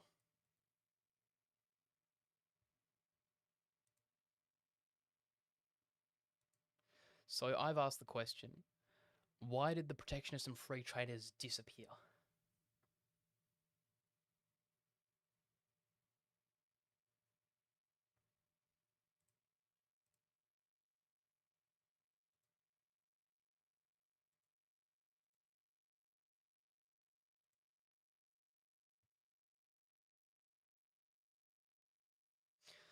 Yeah. Yep. Yeah, I'll definitely build up the audience as I stream more. Yeah, I'd say 99% of the audience is not watch live streams. They're just here for the videos. They're more accessible as well. So I might do more live streams in the future and make them more engaging. This one's really bad, but in a good way. It's a good start. I mean, I've been here before, but in different ways, like on my first few videos on the channel, which are very embarrassing. But yeah, we'll get there. I was actually thinking of doing some live streams and collaborations with like the rightist leftists or other guys. I actually prefer doing duo or multi-person streams because I think it's just better bouncing off each other and just having conversations. Chatting with the audience is great, but it's a lot more weight. Like it's like me performing on a stage more than just sitting at the bar talking to a couple of mates. It's quite a bit different, and I mean I am a public speaker. I've done like events and stuff, but like the live streaming is just different. It is very weird. I mean, if I was playing a game or something, then it's very easy because you're reacting to what's happening. You can describe stuff and stuff, but like with stuff like this, like it's kind of explaining stuff and coming up with your own things off the cuff. Really, maybe you got a couple notes and stuff prepared like I do, but it's not like having a bunch of mates with you or playing video games and stuff. It's tough.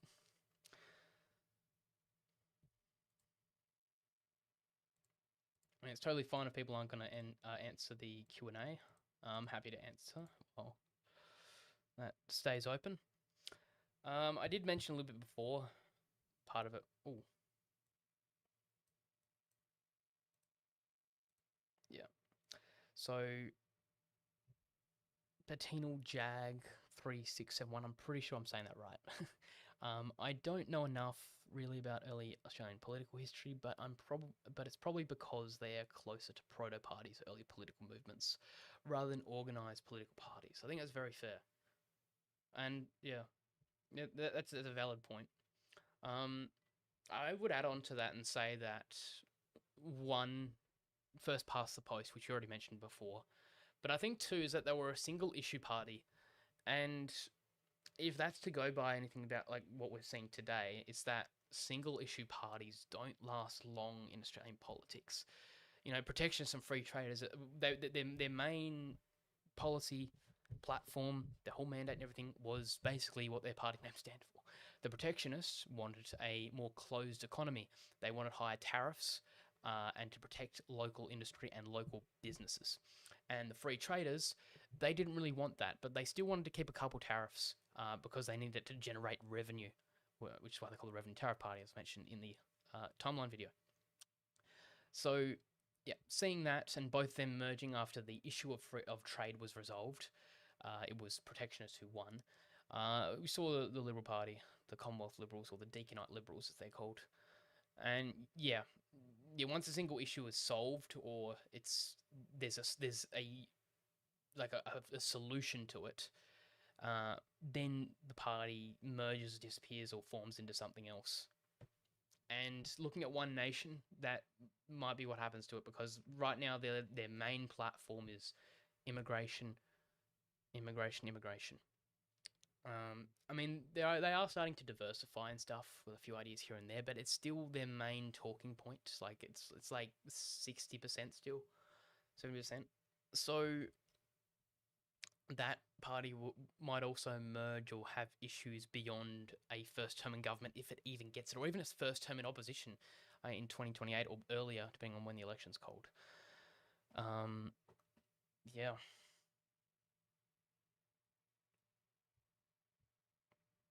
Right. I think they're pretty cool parties though. Protections from free traders. We don't really see parties like that in other countries much in terms of trade.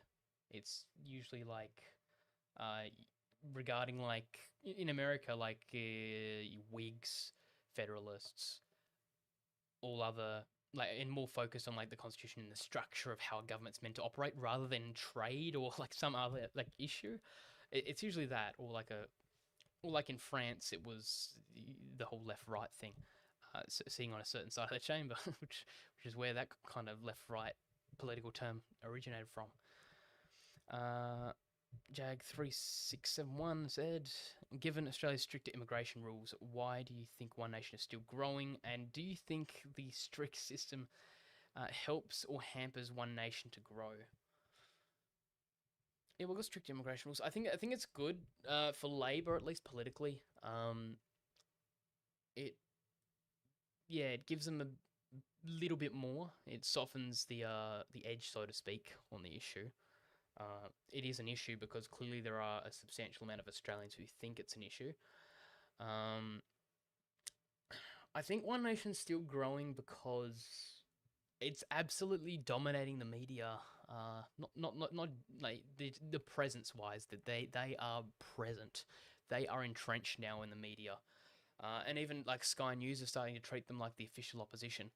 And I think once parties stop ignoring and excluding political groups and let them through the door and continue to keep the door open, and as long as parties continue engaging with like influencers and other alternative media groups, it's really hard not to see them continue to grow and expand because oftentimes when you hear something in the news, you hear a party like for example, the last 5 months, 6 months, all you hear is One Nation every single week.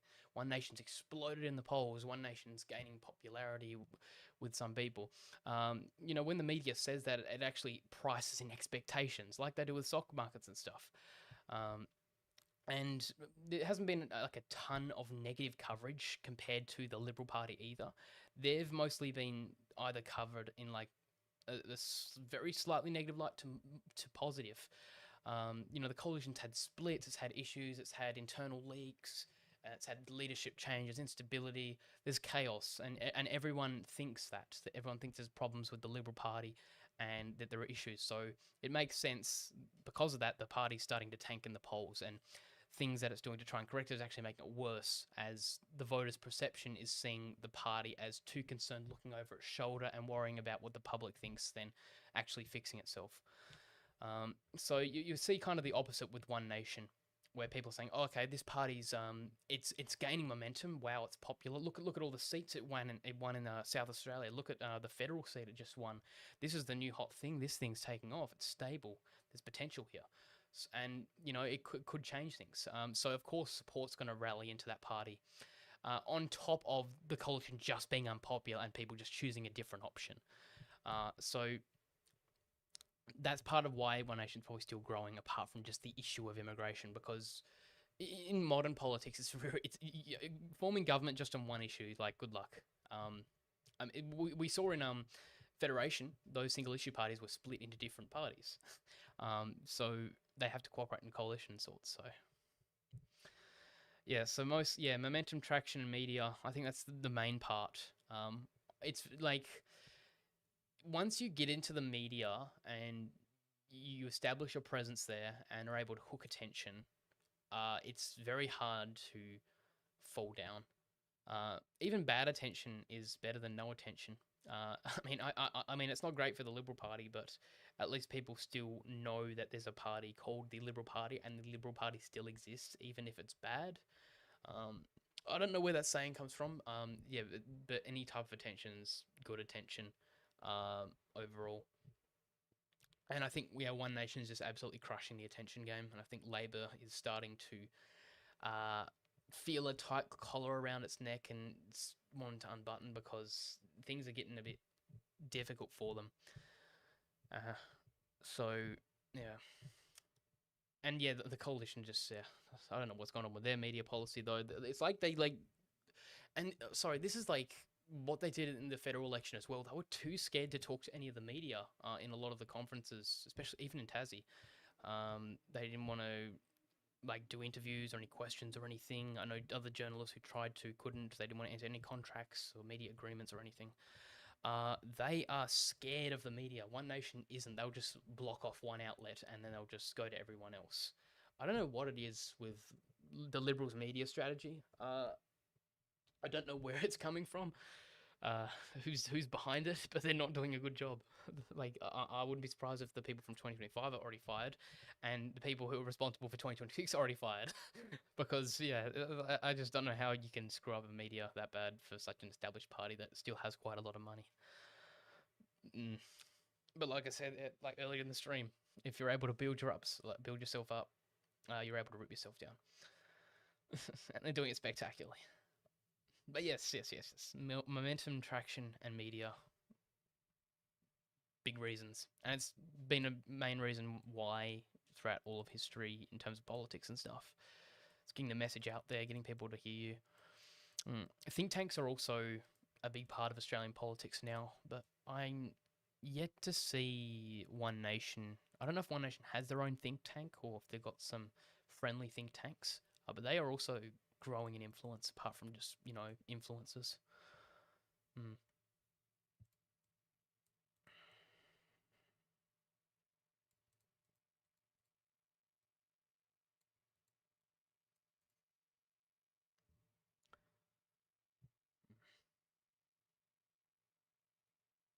Here are some really good ones. I haven't talked about prime ministers much. Oh, sorry, just another comment. Jazz22486 says the media has really latched onto One Nation. Yes, and Powered Minecart says, yeah, thanks. Yeah, the graph's pretty cool. Yeah, thanks. But yeah, the media has latched onto One Nation, and yeah, like I said before, throughout history, you see it, and it's really just winning attention and winning the media and playing that game. Because I mean, if the voters don't know who you are, they're not going to vote for you. And I saw this with like the Tasmanian Nationals, in 2025 in that election. They got one news story that was literally that they're returning to Tasmania and that they're against the stadium, and then they had no coverage for the rest of the campaign and just did grassroots campaigning, and they got like, what was it, like 3.6% of the vote. It's like, I mean, the other nationals, they do get like not many votes, but in Tasmania, like at a state level, it's very surprising. And especially in those conservative rural areas, they just got no presence. So really, it's media. 9:14. It's already getting a bit late. um. So, well, I was going to talk about prime ministers. Yes. I haven't really talked about them too much. And I think there's some really cool ones to talk about. One is, who is the most underrated or, you know, least known prime minister that did a lot of stuff? You guys can throw your thoughts in the comments. I'll give you probably like 30 seconds. Um, but I already know who it is. Well, like I think a lot of people might be a bit surprised.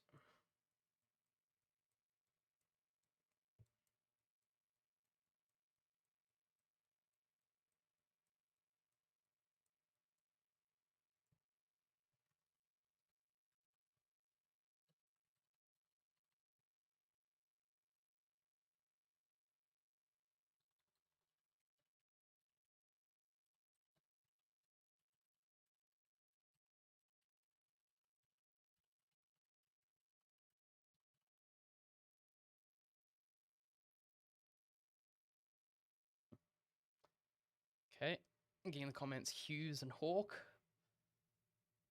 Billy Hughes, one one of the very interesting figures in auspol. He was the one who ruled them both, the Conservative side and the Labor side, as the only person to really do that. And you got Bob Hawke, another legend, at least in my opinion. Some people might disagree. Um, they're both great prime ministers in a lot of ways. You know, a lot of these leaders have done some pretty good things, but or Jesse is saying feels bad for James Scullin. Yep, I think there's some Labour people who feel like that, but I think one of Australia's significant prime ministers that is underrated and kind of forgotten is Stanley Bruce, and he's often coined the forgotten prime minister. And he did a lot for Australia, both during his time and after. A big thing was he expanded Commonwealth powers. He sort of stronger national government, which kind of set the way for John Curtin's reforms, even though they're from different parties. They were kind of pushing for the same goals overall in terms of government, federal government structure. Established quite a few institutions as well. But it was what he did after his prime ministership. Ironically, he was a very strong advocate for Australia in the United Kingdom. He did become a member of the House of Lords, but he pushed for a lot of reforms regarding trade and especially the Westminster Act and pushing Australia towards independence or sovereign state status and away from being a dominion. Yeah, and yeah, it was pretty significant in international diplomacy. The League of Nations, that's another thing that no one talks about this guy, is that his work there. And even in some areas, like in Europe and Germany for World War II. Yeah, underrated. I think a lot of people should research and look into him a bit. Pretty interesting figure. And yeah, John Curtin, another great prime minister in my opinion, did a lot of good for the country. There are some controversial things. Some things like abolishing the state's rights to collect income tax, controversial.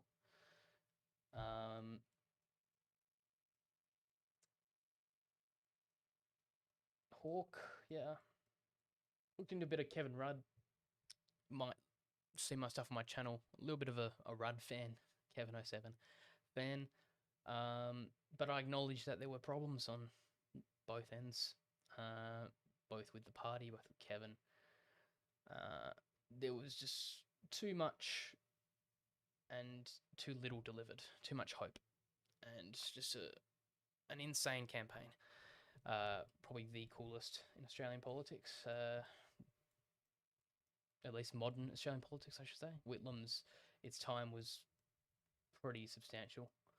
I won't deny that. But yeah, James Scullin, Jesse says, yeah, he got it pretty difficult. He got it pretty hard. Like was it 2 days after he got elected? The Great Depression hit. The stock market crash in the US happened. Wall Street, and they got thrown into turmoil. Really, and employment surged, inflation. There was a lot of things happening in that short period. And if we look, yeah, they didn't even have a majority in the Senate. It was actually the Nationalists and then the UAP that dominated in the Senate. So pushing through budget reforms was already an impossibility. But the other problem was that Jack Lang didn't approve of Scullin's approach to economic or fiscal reforms and support programs, among other things. And so you had these different Labor groups that had different plans in dealing with the depression. You had the Scullin plan, which is the Labor federal government plan. Then you had the Lang plan in how to deal with things. And then it was kind of a two-front war for Scullin. Well, really three. You had the depression itself, which is insanely difficult to deal with. Then you had no majority in the Senate, so good luck getting your budget through. And then then you had Lang Labor split. So that's really brutal. But then it did lead the way to the United Australia Party, who managed to get us out, and yeah, do some stuff during the Depression and even into the early stages of World War II, which is also kind of underweighted. Underrated, just underweighted. Gosh, I've been speaking for too long, starting to create a new language. Jesse, yeah. Speaking of Kevin, how's the movie going? Yeah, it's going. Um, it's a bit of work, but I'm getting a little bit of research here now and then. Working on every now and then. It's interesting. I've got his book. I don't have it here with me, but I have it at home. I'm not at home right now. I'm in Sydney. I live here now for university. But yeah, not for the faint of hearted. It's a really good book. I think a lot of people should read it. Bit of a tragic story for Kevin Rudd, at least in his early childhood and into his very early adulthood. My father had a health issue. He wouldn't be alive if he was born in a different time period with the medical conditions and health. Difficult time in school a little bit. They were homeless. He was homeless for a little bit before finding another place to live. Boarding school as well. It was a difficult life for him. And I think, yeah, it's worth talking about in the movie. Well, not movie, but documentary. We're not hiring someone or getting Kevin, sadly. I would love to.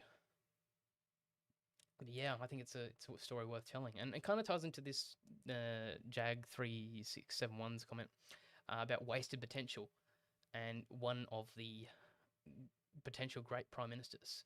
And I think that's Kevin Rudd. I think he is. I like to use the term he was the greatest and the worst prime minister Australia ever had, which is, could I say that's an oxymoron? But it kind of makes sense. The public thought he was another Bob Hawke, if not greater than Bob Hawke when he was elected. He was the second most loved, most liked prime minister in Australian history in the very mid to early part of his term after his election. Had an insane Kevin 07 campaign, among other things. There was so much hype, a lot of energy, and there was real appetite for change. But it all came crashing down at the end of his in the third year, just before 2010 election. A lot of reneged promises, and then there were some issues with his own party and infighting. It's a lot of wasted potential, a lot of missed opportunities. Probably the most out of these governments, these prime ministers. I'm not sure if there's anyone here who had. I mean, James Scullin potentially is another one with wasted potential, as we talked about before, but that because he got absolutely smashed with the Depression and these party issues. There's probably another prime minister out there in auspol that had a missed opportunity. Some on the left might say Chifley, but that was quite strongly leading into socialist territory, which is difficult. Whitlam, but that whole constitutional crisis and stuff, it's a bit hairy and scary, and yeah, there are other issues there as well.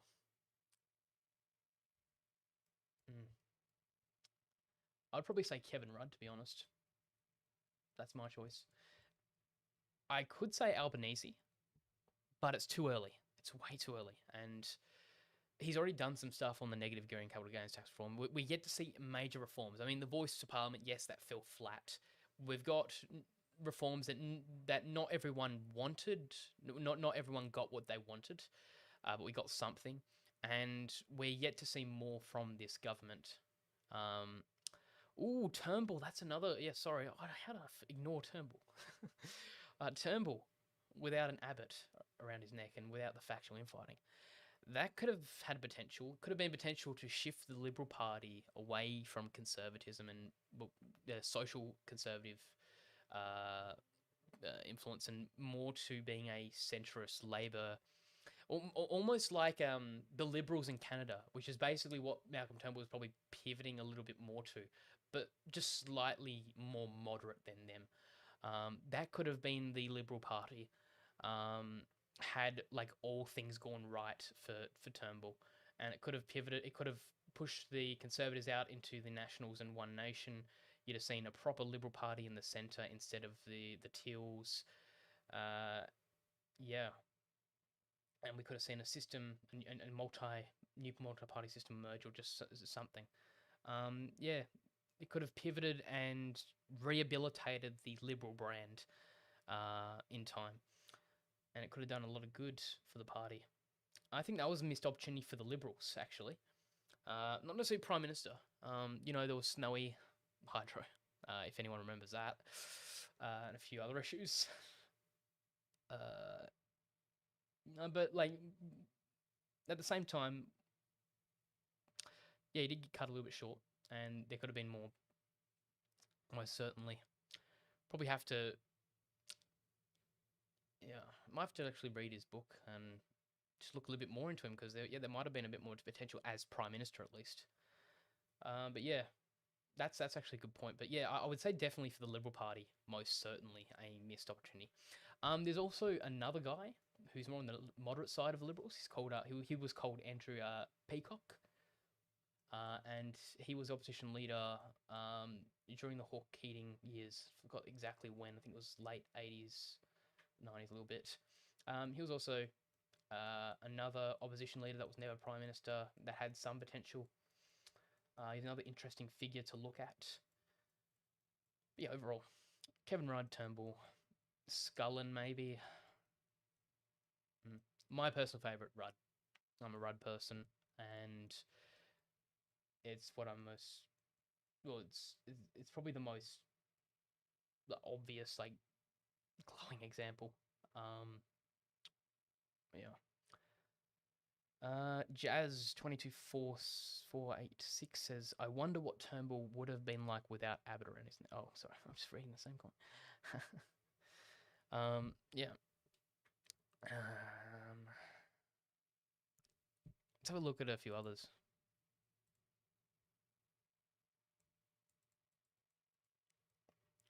Ooh, here's a spicy one. Which prime minister would struggle most in today's media environment? Ooh, Rudd, obviously. Murdoch destroyed Rudd, but let's look at someone else. Someone who is prime minister who would struggle. I mean, literally anyone before Fraser or yeah, probably before Fraser. Anyone before Fraser would struggle in today's media environment, and in politics in general, and especially people before Menzies.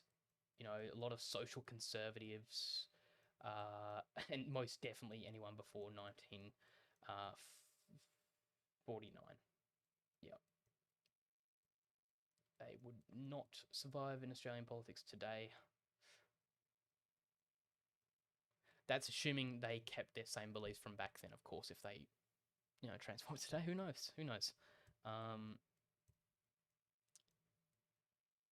Right. I'm going to be on a quick break for a minute or two, so I'll be back.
Right, I'm back. Okay.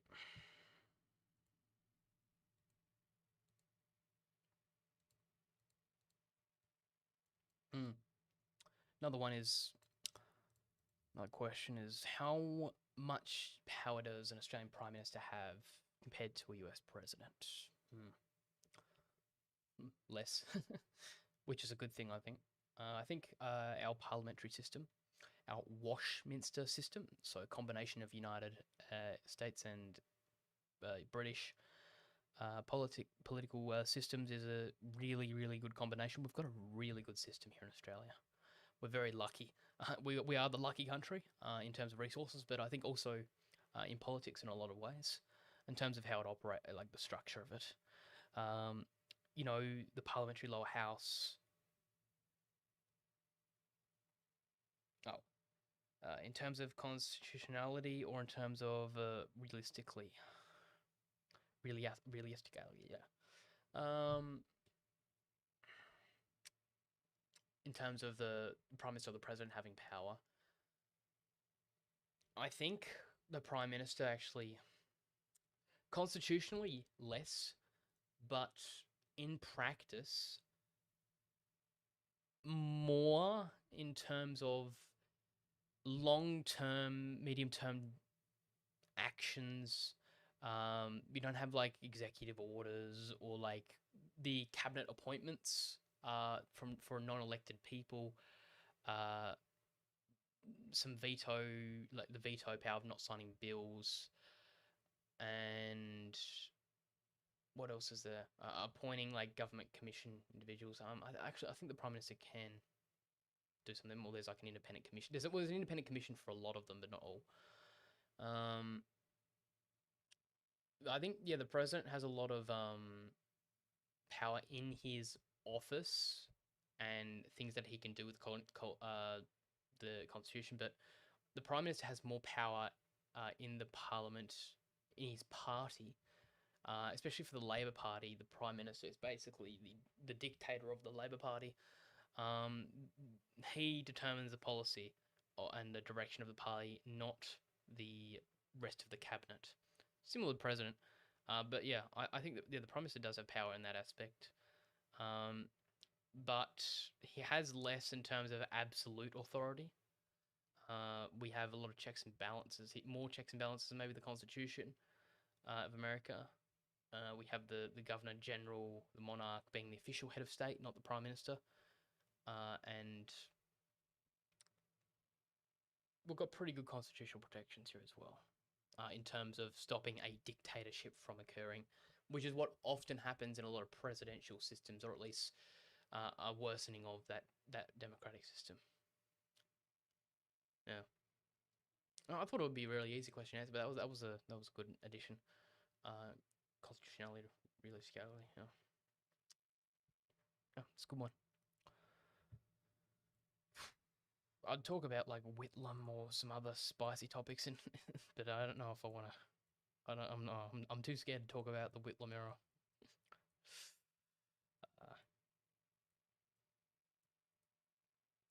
Ooh, Bill of Rights. What about that? Do you think we should have a Bill of Rights?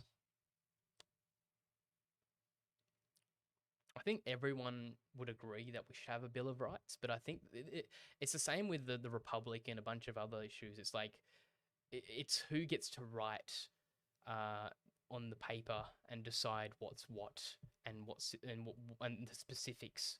Um, we're not. There's no real unified direction like thing when it comes to like a Bill of Rights or the Republic. Republic we had like 3 to 6 different systems back during the referendum or something, like 3 main ones, I think. Then with the Bill of Rights, there's different things that people on the left, socially progressive people, want, and people on the right. So people on the left would probably want more affirmative action. That affirmative action is what people on the left call that policy, but people on the right would call that positive discrimination. People on the right might be more hesitant, including some more overreaching things, maybe like I'm going to speak. The left would probably be a bit more harsh on freedom of speech as a protection, and there might be religious rights on the right that are included or something like that. Um, it's difficult. I think everyone agrees that we should have some of these things. It's just always the specifics and who gets to decide what it is. Um, yeah, it's the same with freedom of speech rights. Yeah, it's just difficult. You know, we don't want a lot of things that happen in the US, but there are like maybe one or two things in the US that are good that we might want. Um, and I think until we find a unified approach on some of these issues, they just will never get implemented, or they will get repealed if they're never passed and only pushed as a legislation. I think that Australia is also pivoting away more from referendums and more to just pushing these reforms as acts in Parliament that can be repealed by future governments. That probably won't be repealed in a form of tradition. But that is limiting because the Constitution can also limit what you can write as a bill, as an act of Parliament. Sorry, after it passes. But things like Bill of Rights and stuff that can definitely be made as a bill and made as an act and be amended and maybe left to the side if not could potentially be touched by future governments. That's possible. But that's also problematic. But maybe it's better than nothing because referendums in Australia are insane and constitutional reforms are insane, but for a good reason, to stop people messing around. But it's meant to be open to be reformed because the Constitution is not perfect. There's things that aren't taken into account for maybe 100, 200 years in the future. But it's that you need a majority popular vote, whatever it is, primary vote, whatever. You need 50% or like 50.01, whatever. And you need like 2/3 of the states, I believe. Or is it like, it's like 4 states, which is just difficult. Yeah. But maybe it's better than the United States where it's a 2/3 majority in both houses or something for a constitutional amendment.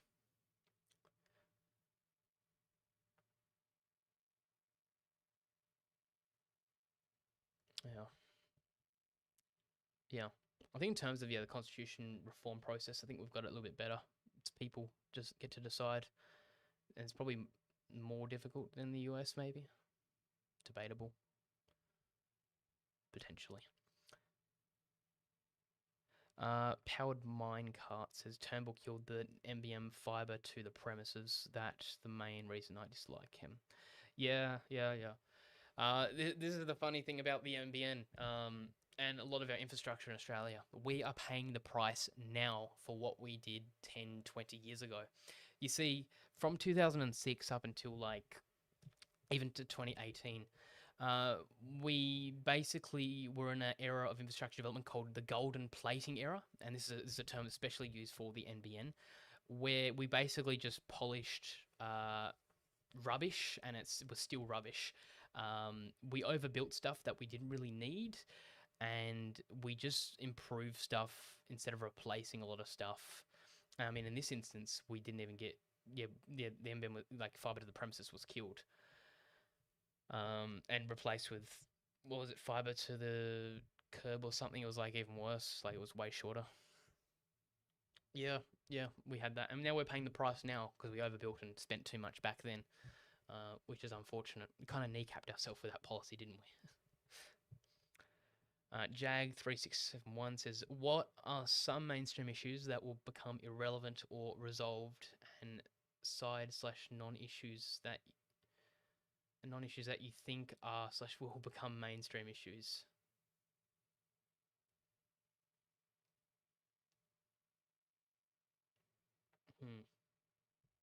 So what are the mainstream issues that will become irrelevant? Well, that's a spicy one. Maybe I think AUKUS, but it really depends on who gets in government by the time that deal, like until the early 2030s. I think that debate's kind of settled. I think it's going set in stone. I think the rhetoric I see from the left, so, oh, we're never going to get the submarines, haha, we just gave them free money. Yeah, look, there's some people who argue that. I think we might get we probably will get the submarines, the second-hand ones at least. But I think that's it. That thing's set in stone, and it looks like neither Labor or the Liberals are eager to get out of AUKUS or change it significantly. So I think that issue is set in stone. I'm not sure about One Nation's stance on it though. Maybe they want to improve it or do something else. Someone maybe can tell me in the chat about One Nation's stance on that. Other issues. I'd like to say culture wars, both for left and right. I think that people are going to start moving on and just focus more with everyday things. You know, the right will probably just stop reacting about it too much and dividing people. But I also think the left will stop shoving it down people's throats, because I think both sides there are some valid points on both sides. I see things as costs and benefits, trade-offs. You know, every policy, every decision you make has trade-offs. Even the worst of policies you could imagine, there would technically, on paper, be some benefits, but of course there would be trade-offs and very bad things that come from some policies. But I just think that this, in terms of culture wars and social issues, people are just going to move on and just start living their lives. People just focus on other things, and I just think that issue is just going to slowly fade away. Yeah. Other issues. I think sadly the Western Australia GST thing. I mean, as much as I like to campaign on it and you know, slap Western Australia and make fun of them, unfortunately, the public isn't really concerned about that. It's a small thing, but it's small but substantial. But the media rarely talks about it, and Western Australia will never give up on their GST allocation.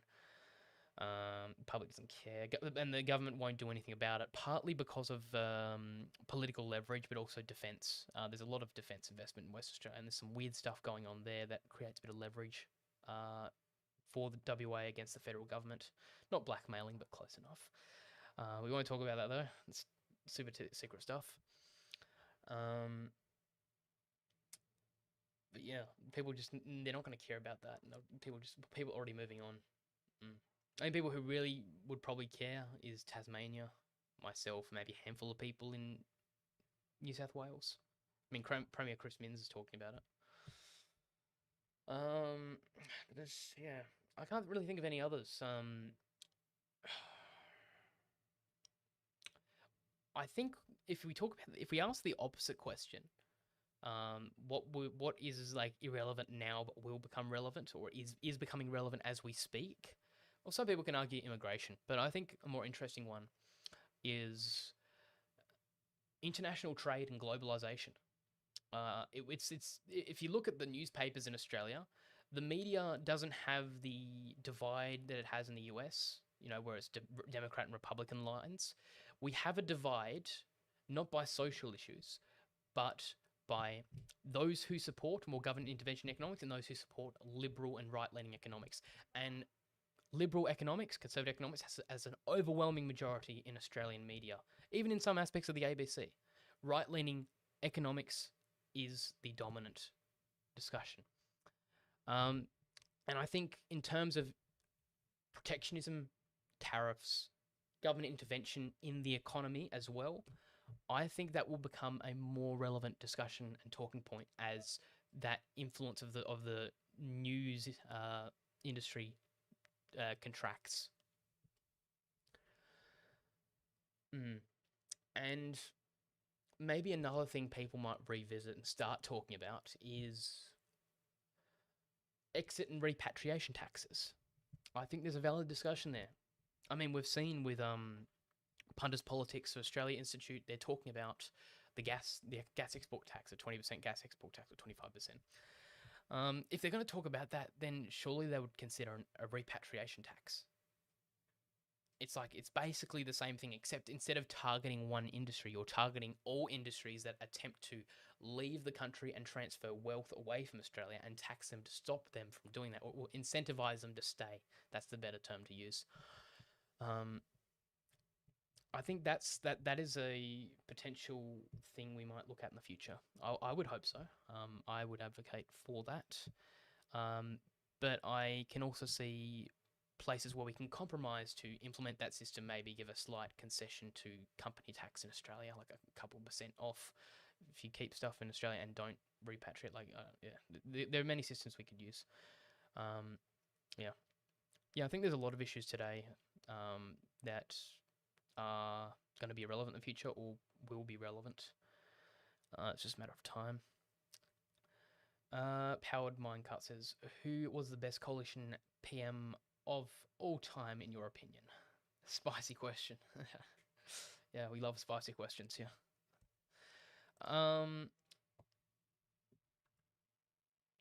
Look. This is a difficult one because I'm just not a fan of the coalition much anymore.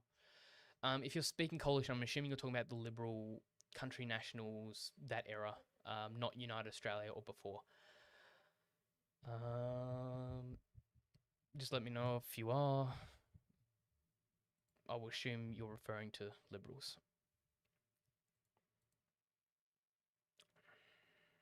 Yep. All right. It's a difficult one.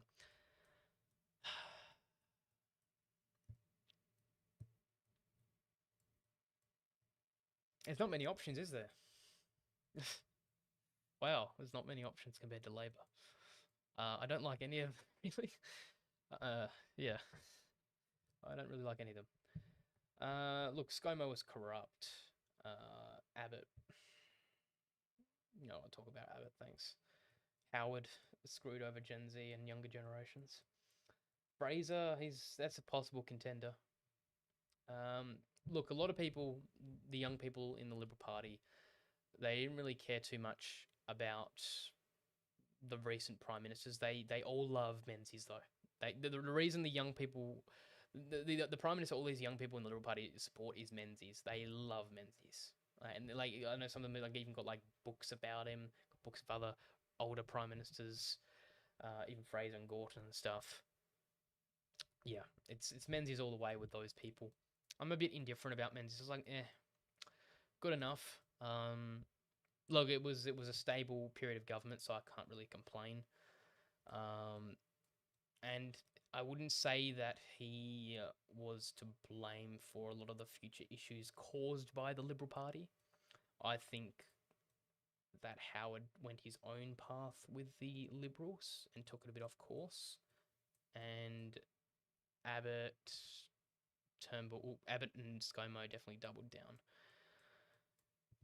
I would probably say either Turnbull or maybe Turnbull probably first, and maybe tied. Oh, I don't even know if I might be a three-way tie. So probably Turnbull, Fraser, and Sir John Gorton are tied, and then after that maybe it's Menzies. I don't know. I would definitely not include any of these other Liberal prime ministers, especially not Howard, Abbott, or Morrison. And that's coming from someone who was technically on the Conservative side of the Liberal Party. Yeah. Those three guys, Turnbull, Fraser, Gorton, they were pretty based. I think Gorton is a bit underrated, especially in Liberal circles. And overall, he's a bit skipped over. He did have a bit of a run, longer than Whitlam, and he did quite a bit of stuff for the time that he was there. McMahon's also forgotten, but yeah, I don't really see anything crazy with McMahon. I should look more into that. But yeah, definitely those three tied. Yeah, power bunkers. Yes, ScoMo has to be the worst here. He is the worst. I'm not sure where he ranks on the actual like polls of Australian prime ministers and their rankings, but he'd probably be really low. Like Abbott.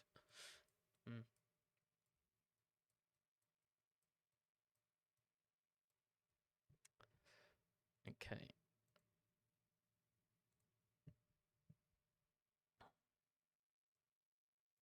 Ooh, here's a good question. What was the most consequential party split in Australian politics?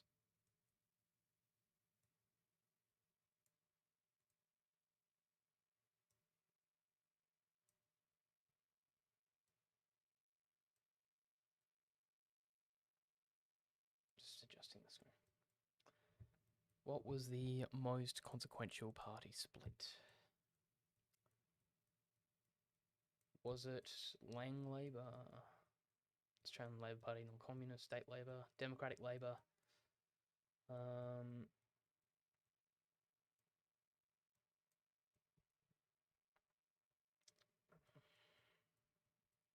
Coalition just had country coalition splits for like that wasn't actually a party split. It was just coalition separation, not party splits. Liberal parties never really had any proper splits apart from the coalition. So it's really a Labor question. Yeah, the coalition could become it, but not yet. You know, like that's spoilers. You're getting too far ahead. No, no, no, no, no, no. Yeah, they probably will.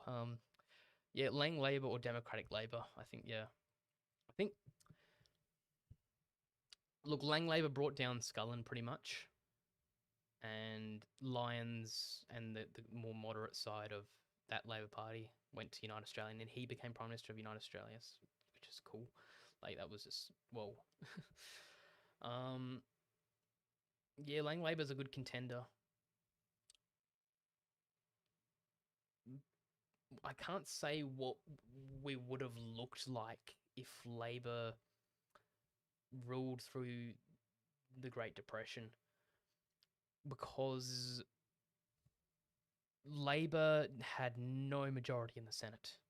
And the only thing that major parties really vote against on each other is like basically 100% of the time is confidence supply, and especially the budget.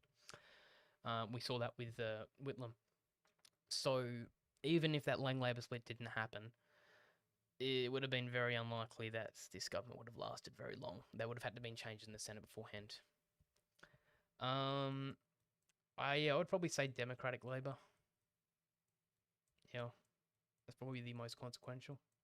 Led the way, or they basically dominated the Senate as kingmakers, and led the way for the Democrats as well. And basically, yeah, paved the path for like third parties and minor parties, even though most of them are confined in the Senate.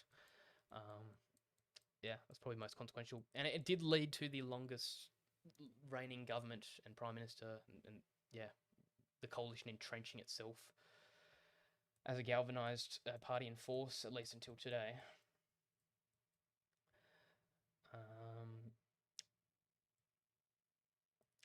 Terence Smithhurst says William McMahon and Scott Morrison were the worst prime ministers.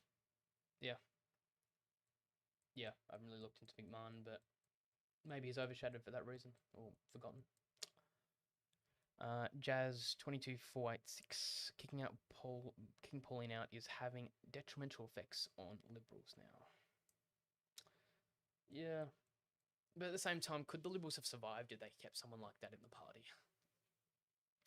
Would she become like deputy prime minister or prime minister? Like through that party, or take it over somehow? Maybe achieved a ministerial position long term. Who knows?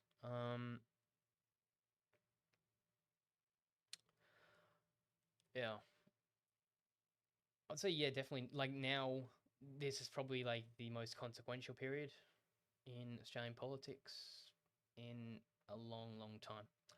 More so than Democratic Labor. But would it be greater than the Great Depression, Lang Labor split, and all that, or 1917 nationalists, National Labor?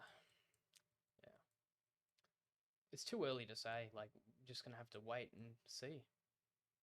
It's gonna take a while though, a long time. Yeah, Liberals are cooked. Who represents them anymore? That's right, Powered Minecart. I don't know, man. It's just this wealthy families and friends and old people.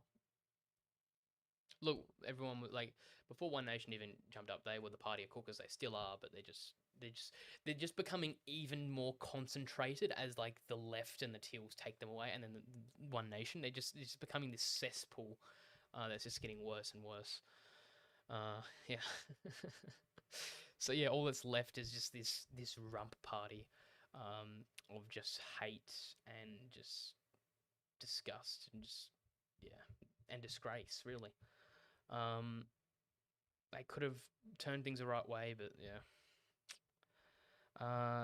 Jag3671 asks, will you update the chart for future elections? Parties and PMs or plan to keep it as is? Yeah, I might make another video of it and go like and do like an extended cut, like a really, really detailed timeline, and like have some other things like other charts and things that I can bounce off of as well. So I mean, it's not like you're looking at the timeline for like 10 minutes on a screen. You know, there's other things, maybe some historical footage and stuff. That's actually a really good idea. I think we should do that, eh? Yeah, I plan on updating it. Maybe that extended cut. That might maybe this year, maybe next year. I don't know. But in terms of overall updates, maybe once every 5-10 years. Um, maybe at the next election, just after that will be when it gets updated and things come out. Because right now it seems like things are pretty set in stone. And even then, I don't think there'll be substantial changes on the timeline. But who knows?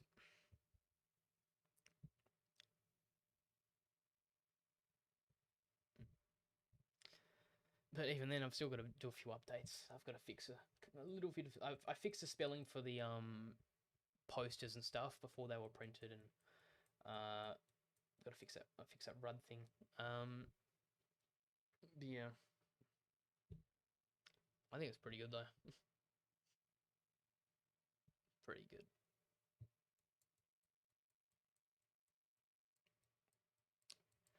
Anyways, I think I'm gonna probably end the stream here. It's getting to 10 p.m. There's also a noise curfew where I am, so it's probably best to end it now. So yeah, thank you for watching this live stream. I appreciate all your comments. It's one of the first ones, and I think I've done a pretty good job despite being pretty disorganized. If you'd like to support my work, please consider subscribing or purchasing one of the posters that I've made. Um, I'd really appreciate it. They're very high quality, and they'll be sending some of the custom ones out at the start of next month, middle of next month. So, yeah. Right. See you around, everyone.